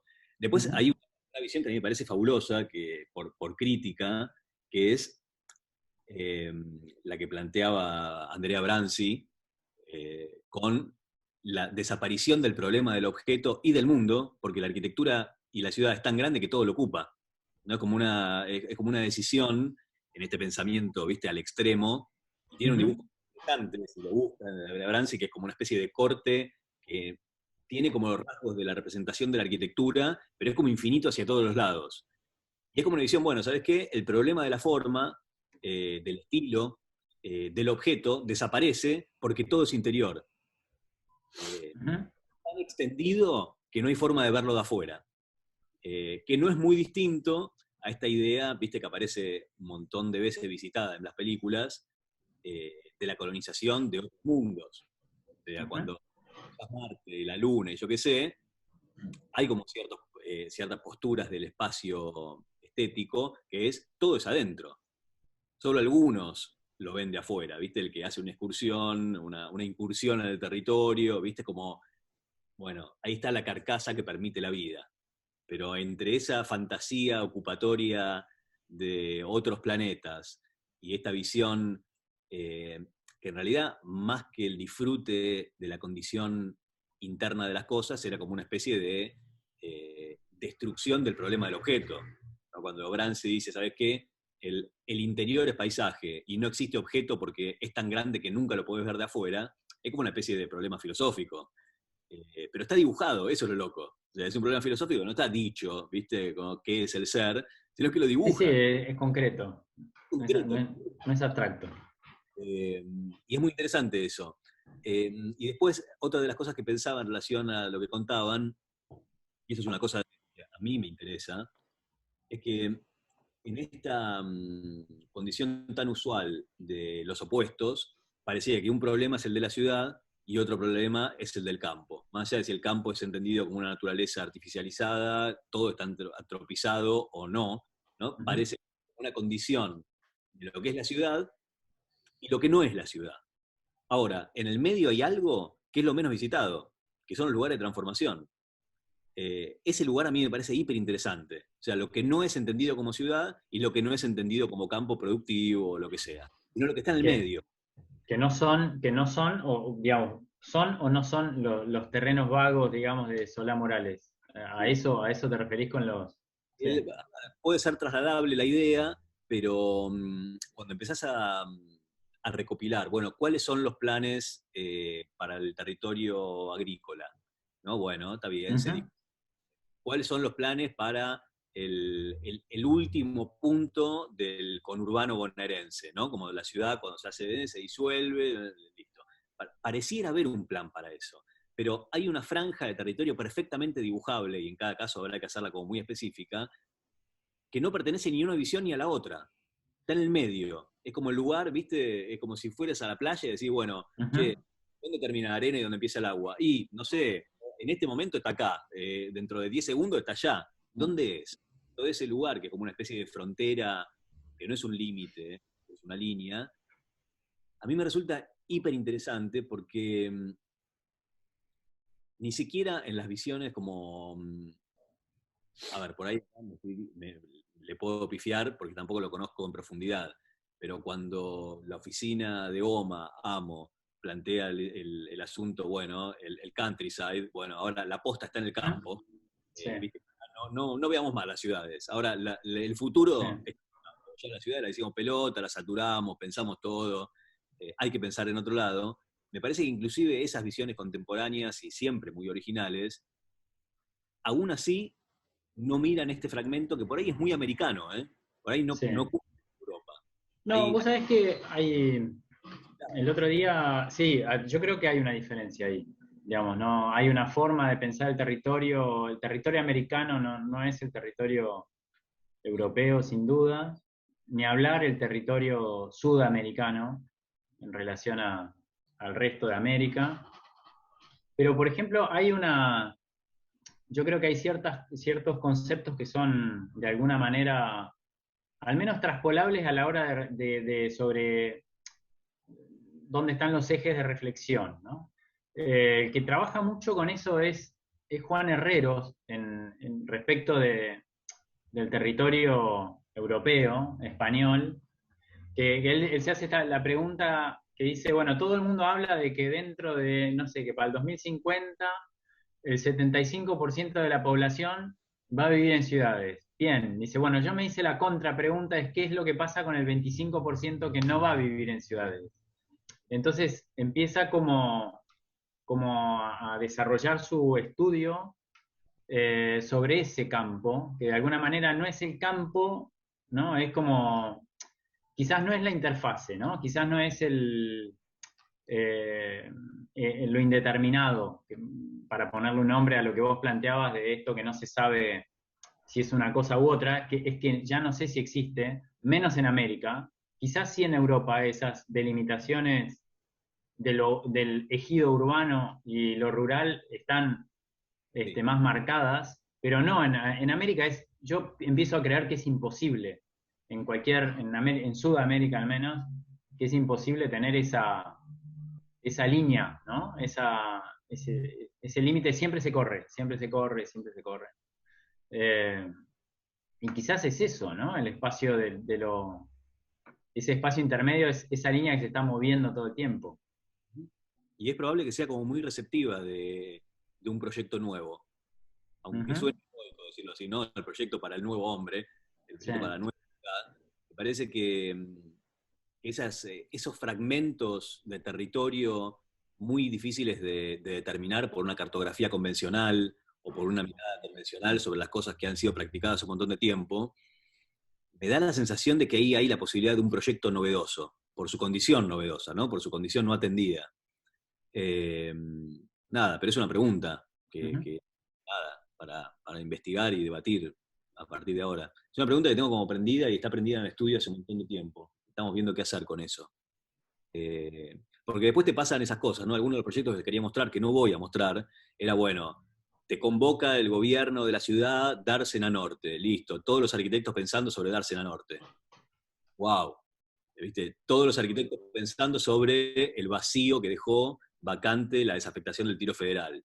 Todos los arquitectos pensando sobre el polígono del Parque de la Ciudad histórico de la Ciudad de Buenos Aires.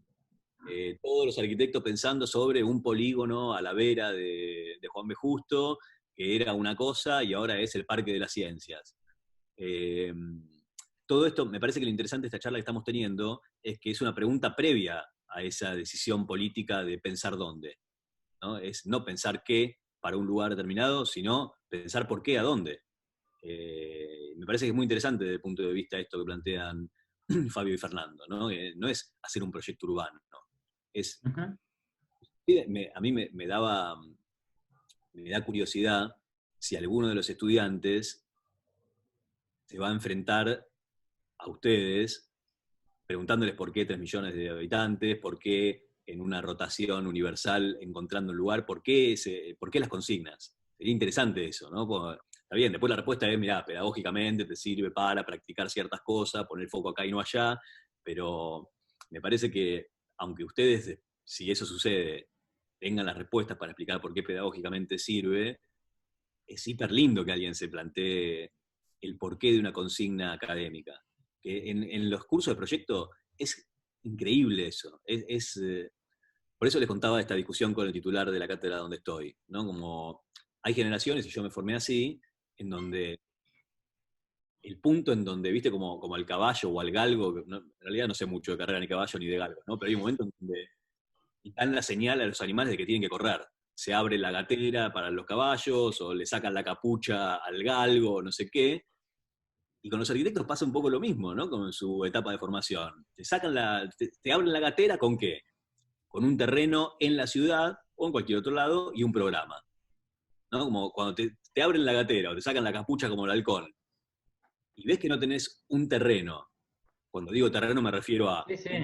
sobre el suelo, que se Sí. supone que lo compró alguien o es propiedad de alguien, y un programa que es, bueno, un edificio tiene funcional para una cosa. Si no tenés eso, te abren la gatera y quedás como ahí, ¿viste? Como, ¿y para dónde corro? ¿Qué hago? Bueno, vos te hiciste una pregunta El proyecto final al de carrera es principio. eso, ¿no? Vos te hiciste una pregunta, creo que al principio, respecto de si sirve el programa. Yo siempre dejo un margen de error, pero prácticamente convencido de que no.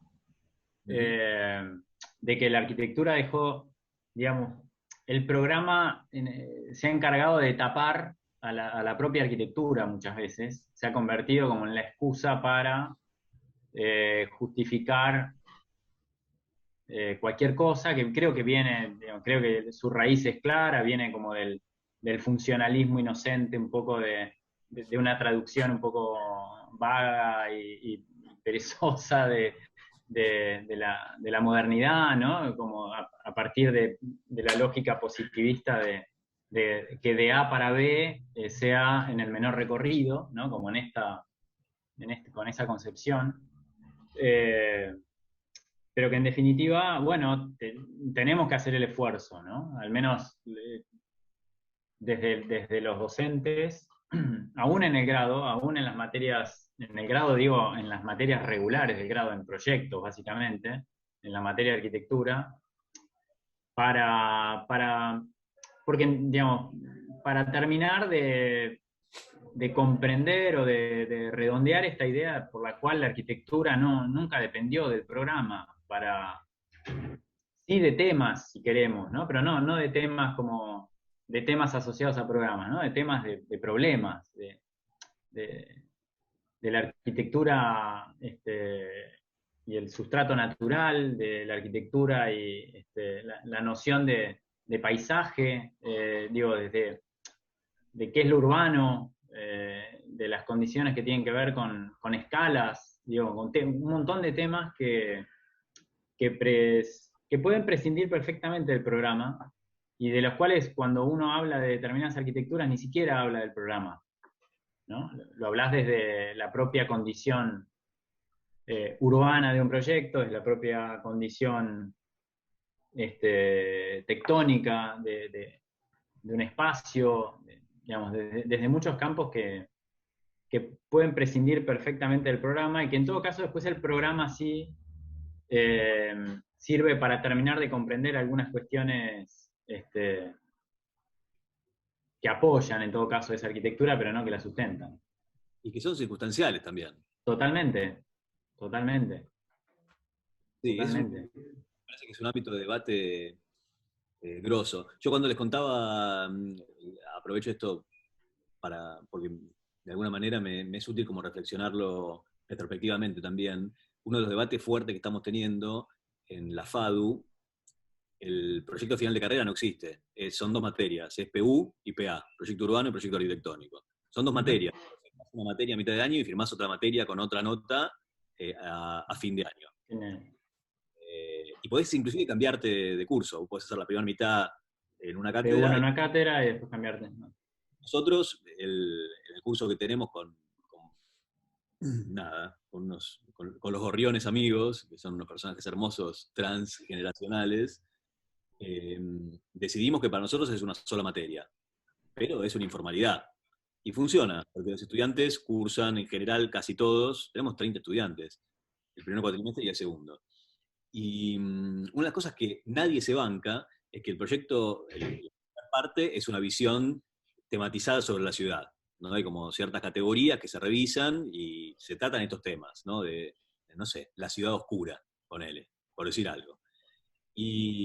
O no sé, o la ciudad a través de las infraestructuras, o lo que sea. Pero lo interesante, y es donde todo el mundo se pone nervioso, es que sobre los temas urbanos, y todo el mundo, viste, los arquitectos miran ahí de reojo, opinan algo, nadie tiene como una postura muy, como de muelas apretadas sobre esto. Ahora, en proyecto arquitectónico, nosotros no damos un lugar, un terreno, como se suele dar, y no damos un programa, sino que la pregunta, lo que inicia ese curso, es ¿cuál es la necesidad de arquitectura? O sea, si vos estás pensando una ciudad que tiene esta problematización, llegaste a un punto en donde haces la pregunta si hacen falta, y si hacen falta, ¿por qué? Y de qué manera, edificios para poder sostener esa idea de ciudad. Y ese es el proyecto que se desarrolla después, viste, acercándose al lugar común del jury, de bla, bla, bla. Todo el mundo se pone del orto. O sea, ¿cómo no dan programa? ¿No? Esa es la primera pregunta. ¿Cómo no dan programa? ¿Cómo no dan un lugar? Y claro, los estudiantes desarrollan, viste, un proyecto que está atravesando todas las escalas, que después está guiado para que calce dentro de ese, no sé, lugar de acuerdo, viste, donde los proyectos tienen que tener 5.000 metros cuadrados y bla, bla, bla, pero la construcción del programa y cuál es la forma de enhebrarse con los problemas y todas las escalas urbanas, es el proyecto. Claro. Ese es el problema. Después aparece no sé, el problema de la tecnoestética, o sea, de cuáles son las consecuencias estéticas de las decisiones técnicas, tampoco es una elección de una planilla. ¿Viste? Bueno, ¿de qué es el edificio? Y no, de hormigón, ¿no te gusta? Bueno, puede ser de hierro. Nada, las consecuencias estéticas de las técnicas están ligadas a todo lo que estamos hablando. Uh-huh. Bueno, tratamos de que todo esto esté como problematizado. Ahora, lo que nos pasa es que la inmediatez de esa acción tradicional del proyecto no se banca esto. No se banca que los procesos sean lentos, no se banca que haya indefiniciones durante un tiempo. Es muy loco eso, ¿no? Como esa cultura que todavía para mí sigue muy vigente, exige decisiones inmediatas. ¿Cómo no sabés cómo es un núcleo? ¿Entendés? Y los pibes se están preguntando ¿qué es un núcleo? O sea, ¿qué es? Y al mismo tiempo alguien está preguntando cómo no sabes qué. Nada, tenemos como unos desfasajes culturales. A mí lo único que me energiza de todo esto es que creo que estamos como frente a un cambio medio como paradigmático. Yo creo que las generaciones de los estudiantes que están ahora con nosotros acá, y bueno, le van a pasar por encima a esto. Es como la cultura del trabajo, ¿no? Como creo que nosotros, Fernando, Fabio o yo, somos los últimos exponentes de una generación o de una serie de generaciones que creyeron que trabajando un montón ibas a vivir bien. Eso está volatilizado. O sea, nadie está dispuesto hoy a sacrificar su vida en un sistema capitalista de laburo que te hace laburar 8 horas porque es lo que hay que laburar. Es así, no sé, yo lo veo en los pibes más jóvenes, ¿entendés? Nadie quiere laburar 8 horas porque, ¿por qué hay que laburar 8 horas? Es muy loco eso. Y yo crecí, viste, con un padre ingeniero que con mucho amor me rompía las pelotas para que consiga trabajo en uno de los grandes estudios de la ciudad, porque después de los 30 años, si no, ya sos viejo para que te tomen. Y un tiempo lo hice. O sea, laburé en lo de Solsona un montón de años. Creo que así como se desfiguran y se desarman todas las cosas que hemos hablado esta mañana, también esos momentos en donde los cuerpos productivos se van a preguntar por qué, cómo, dónde, de qué manera. Es un tema interesante. No sé, me hace acordar un poco, vuelvo al comienzo. Me parece que si tienen la oportunidad de leer a Bifo, nada, desarrolla como esas preguntas de manera muy, muy linda de leerse. Bueno, yo no sé si esta mañana salió como Fernando y Fabio pensaban, pero cada vez estoy como más, yo podría haber dado una charla como clásica, ¿no? Como presento unos temas, muestro unos proyectos, pero conociéndonos por ahí con, no sé, con el riesgo de pifiarle, pero conociendo cómo piensan Fabio y Fernando ahora más que antes, me pareció que plantear otra cosa iba a ser como más honesto y más genuino. Espero que haya sido así. Sí, la verdad que salió Salió mejor de lo mejor de lo que pensado. esperaba, seguramente. No sé, al menos desde mi punto de vista. No sé qué piensan acá los, los directos implicados que son los estudiantes.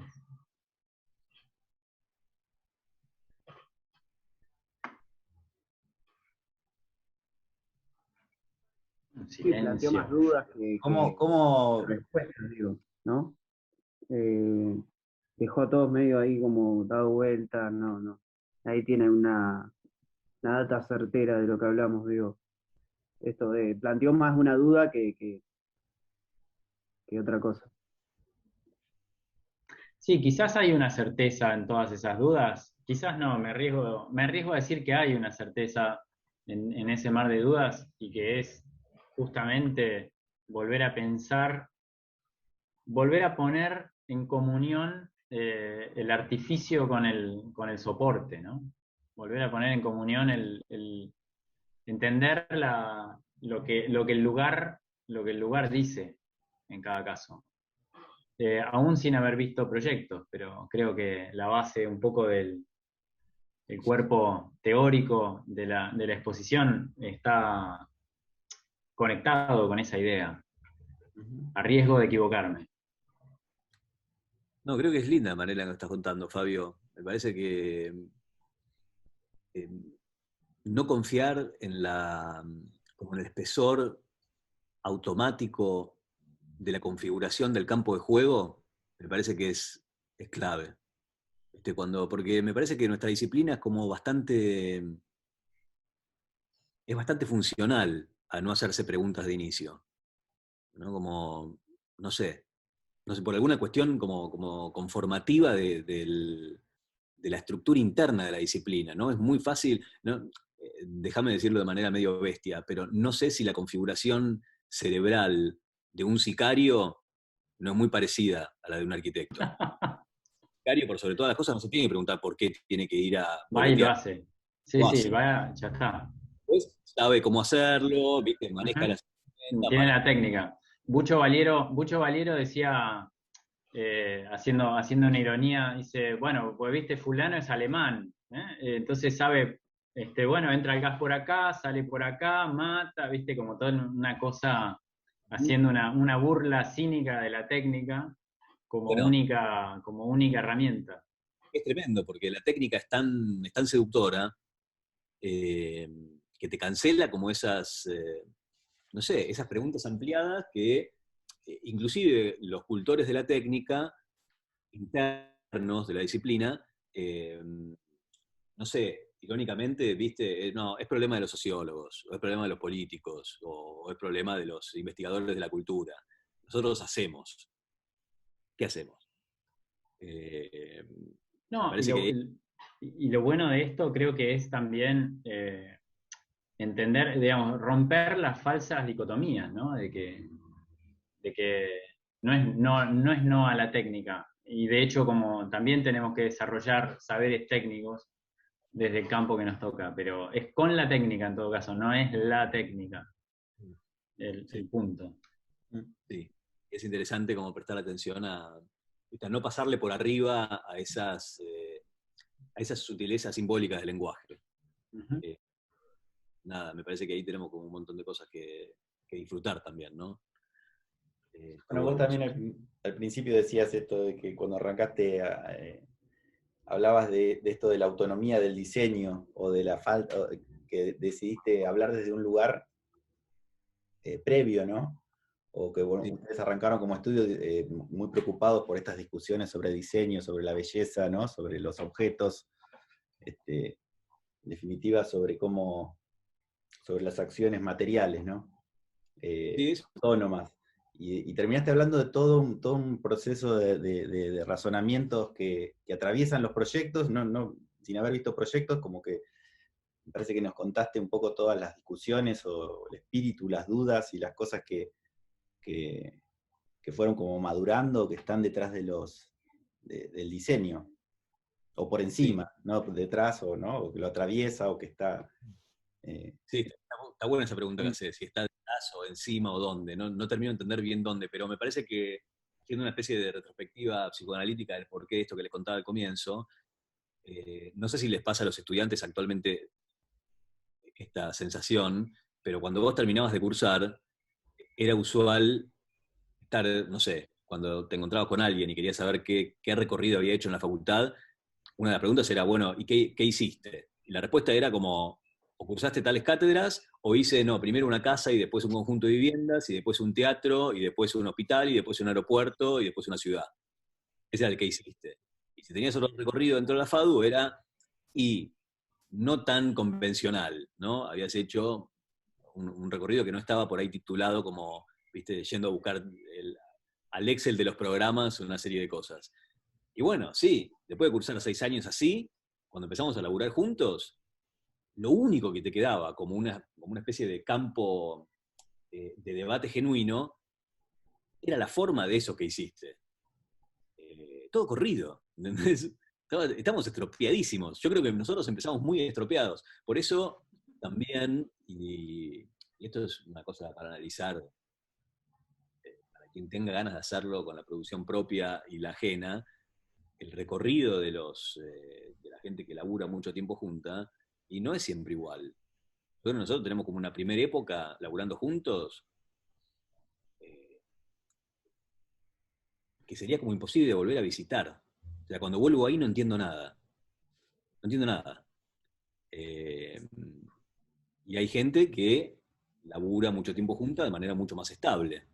Yo creo que tiene que ver con las personalidades, tiene que ver con quién te encontrás, y a veces inclusive aparece en términos singulares. El otro día me quise llevar unas hojas para que no se arrugaran del estudio, y manoteé una A y B, y salió la de Peter Eisman, 1988-1995.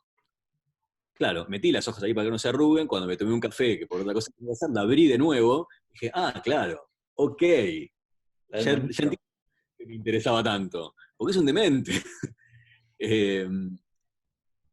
Es muy interesante ver cuáles fueron los lugares en donde se acercó a las discusiones culturales, o produjo las discusiones culturales, a partir de edificios. Es muy interesante la progresión y en apariencia, varios Peter Eisman que aparecen desde los 80 hasta el final de los 90 o el 2000, creo que particularmente es una singularidad que vale la pena estudiarla, porque con las herramientas que puedas, porque no es fácil de estudiar. Pero me parece que desarticula un montón de cosas. Bueno, no sé por qué terminamos hablando de la A y B con la tapa de color pastel rosado, pero es hermosa. Si pueden conseguirla, tiene algunos artículos interesantes también, del propio Peter, y también un artículo de Moneo dentro de esa revista, que es muy interesante también. Bueno, es un caleidoscopio esta charla de esta mañana. David, tenías ahí una... Sí, me acordaba un par de cositas cuando mencionaba esto de que cuando discutían y bueno, que se subía el tono casi medio que en broma comentaba esto de la violencia, pensaba también en No, ¿qué en broma? No. En broma nos reímos cuando pasa la calentura, pero en el momento es todo en serio. Va, al menos. Yo me siento identificado con eso. Es verdad, se puede picantear. No, pero que cuando pasan, o sea, me acordaba de también las discusiones de la belleza, que también está bueno para referenciar, que tenían entre el Corbu y Cage.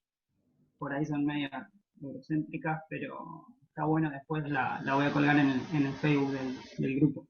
Y por otro lado, esto de prestar atención al estado actual de las cosas, del mundo, digamos, pensaba en que en esas viñetas de Cramp, creo que se dice así, que un poco hoy se da un solape de todas esas viñetas juntas, porque incluso la que es como un poco más utópica, así como tecnócrata de los autos volando, o sea, en algunas grandes ciudades, esto ya lo hemos charlado también el año pasado, también acá, se da esto de los helicópteros como taxis y bueno, como que el marco fruto del marco de desigualdad hoy se dan desde la primer viñeta prácticamente o de una de la segunda o tercera en donde hay gente como carente de ciertos servicios hasta la que vemos prácticamente como utópica o que no vivenciamos nosotros, pero otros sí. Y después hay, en esta que decían, la charla caleidoscópica, como que hay cosas re interesantes de seguir indagando, profundizando, esto del derecho a la oscuridad. O sea, en este estado actual del mundo pasa que, por un lado, cada día te iluminan más y, no sé, por ejemplo, se asocia, o hay sectores que asocian que una práctica en la ciudad de feminismo es poner más luces, por ejemplo.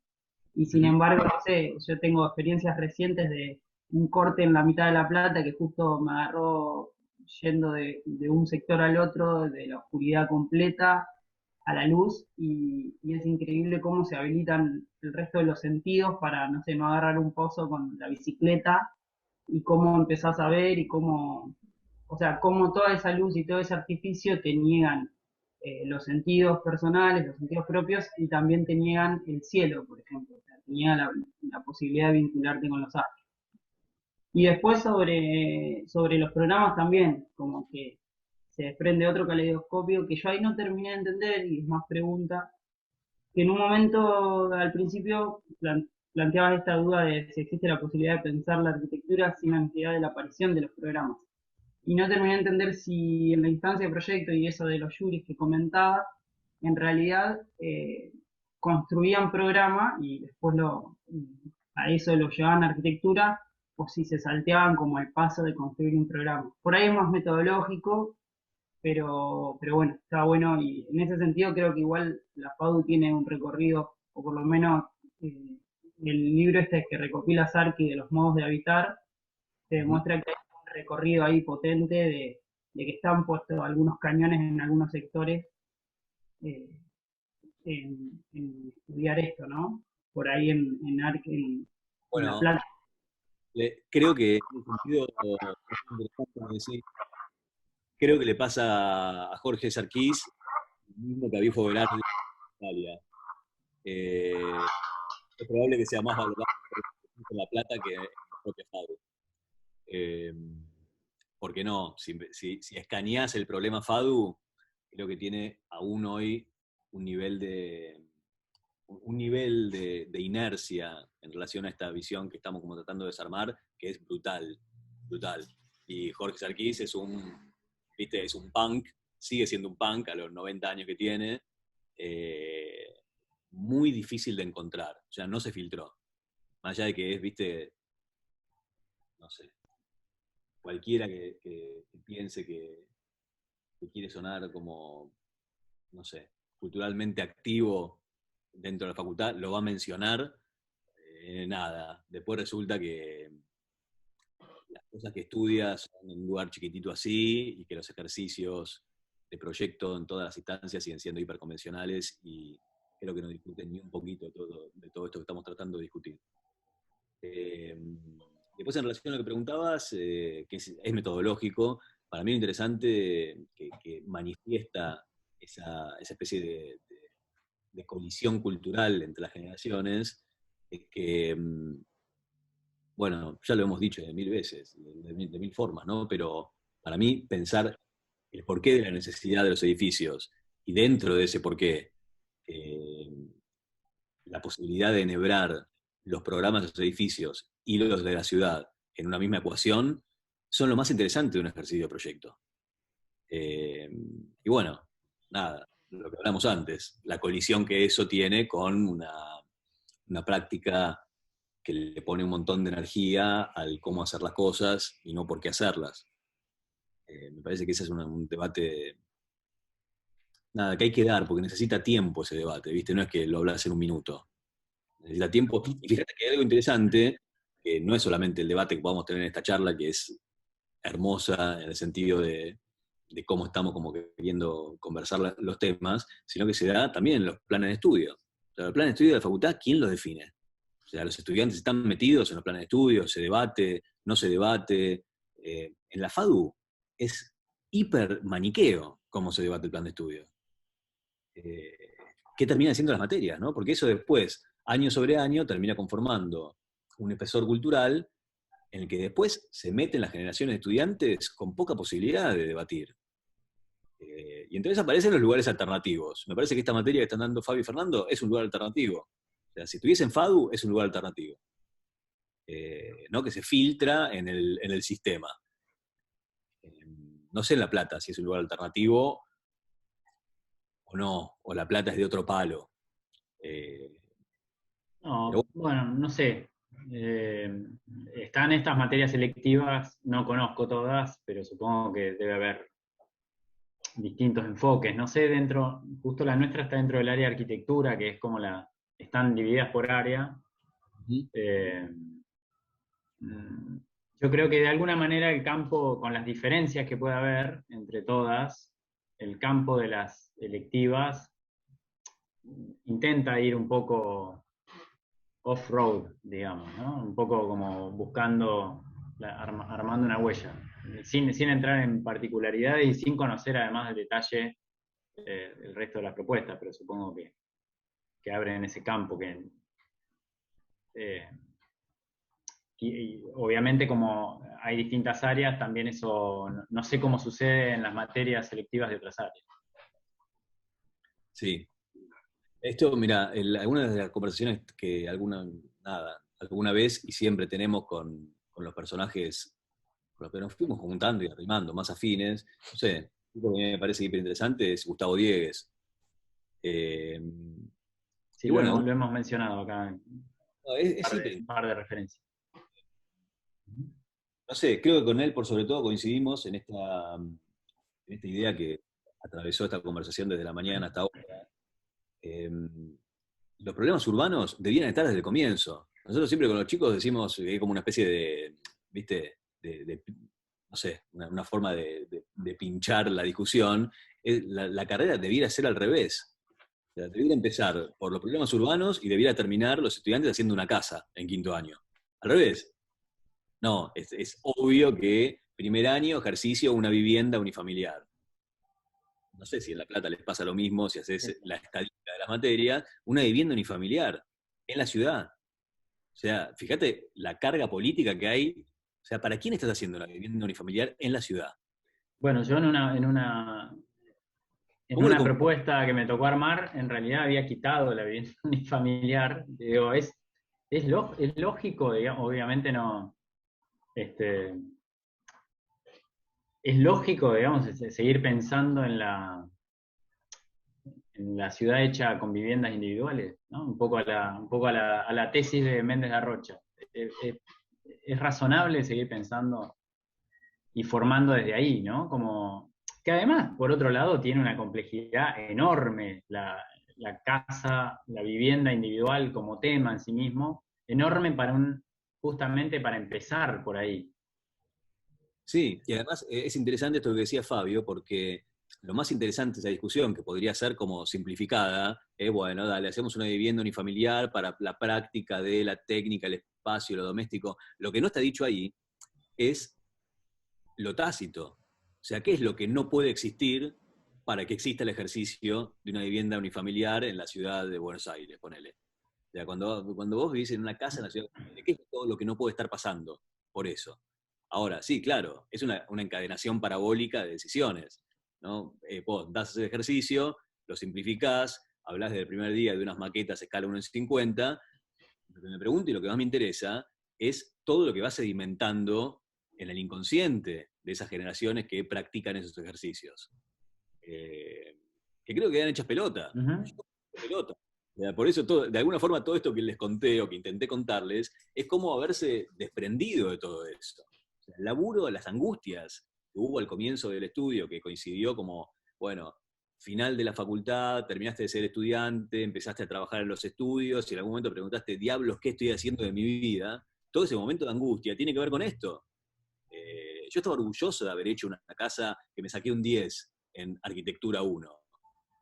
Lo miro retrospectivamente y me da asco haber tenido esa formación.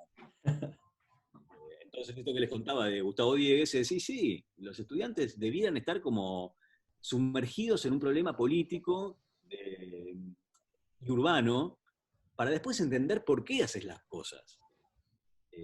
Por eso el chiste es, bueno, debiera ser al revés, claramente. O sea, empezá haciendo una ciudad y terminá la carrera haciendo una casa. Y preguntate por qué haces una casa y dónde.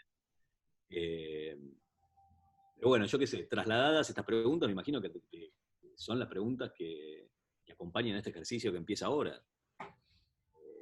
No es un problema de forma, no es un problema del diseño de las cosas, es un problema de la relación entre las cosas. Eso para mí es lo más interesante. Tal cual. El estudiante va a elegir qué relación. Esa es la clave. Bueno. Bueno, Alexis, qué buena maratón terminamos haciendo, ¿no? Y seguimos ahí. Es una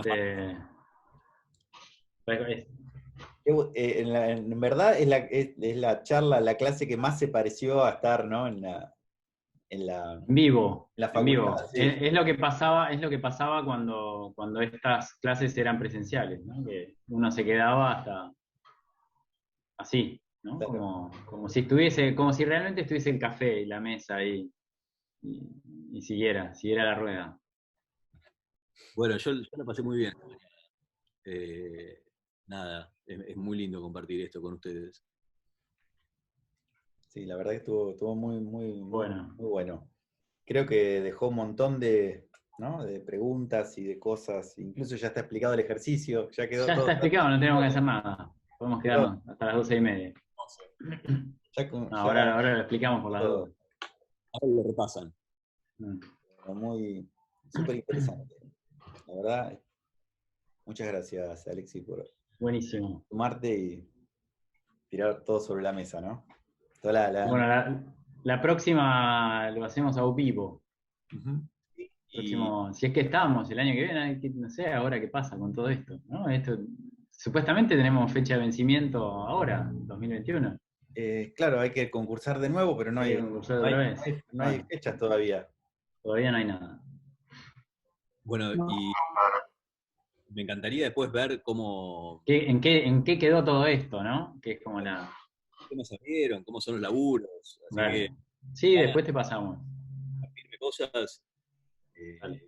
Nada, me da muchas ganas de ver cómo empiezan y a dónde llegan. ¿A dónde llega esto? Te mandamos los avances. Bueno, Alexis. Nada, les mando un abrazo y que tengan un abrazo. Bueno, un abrazo. Dale, otro para vos.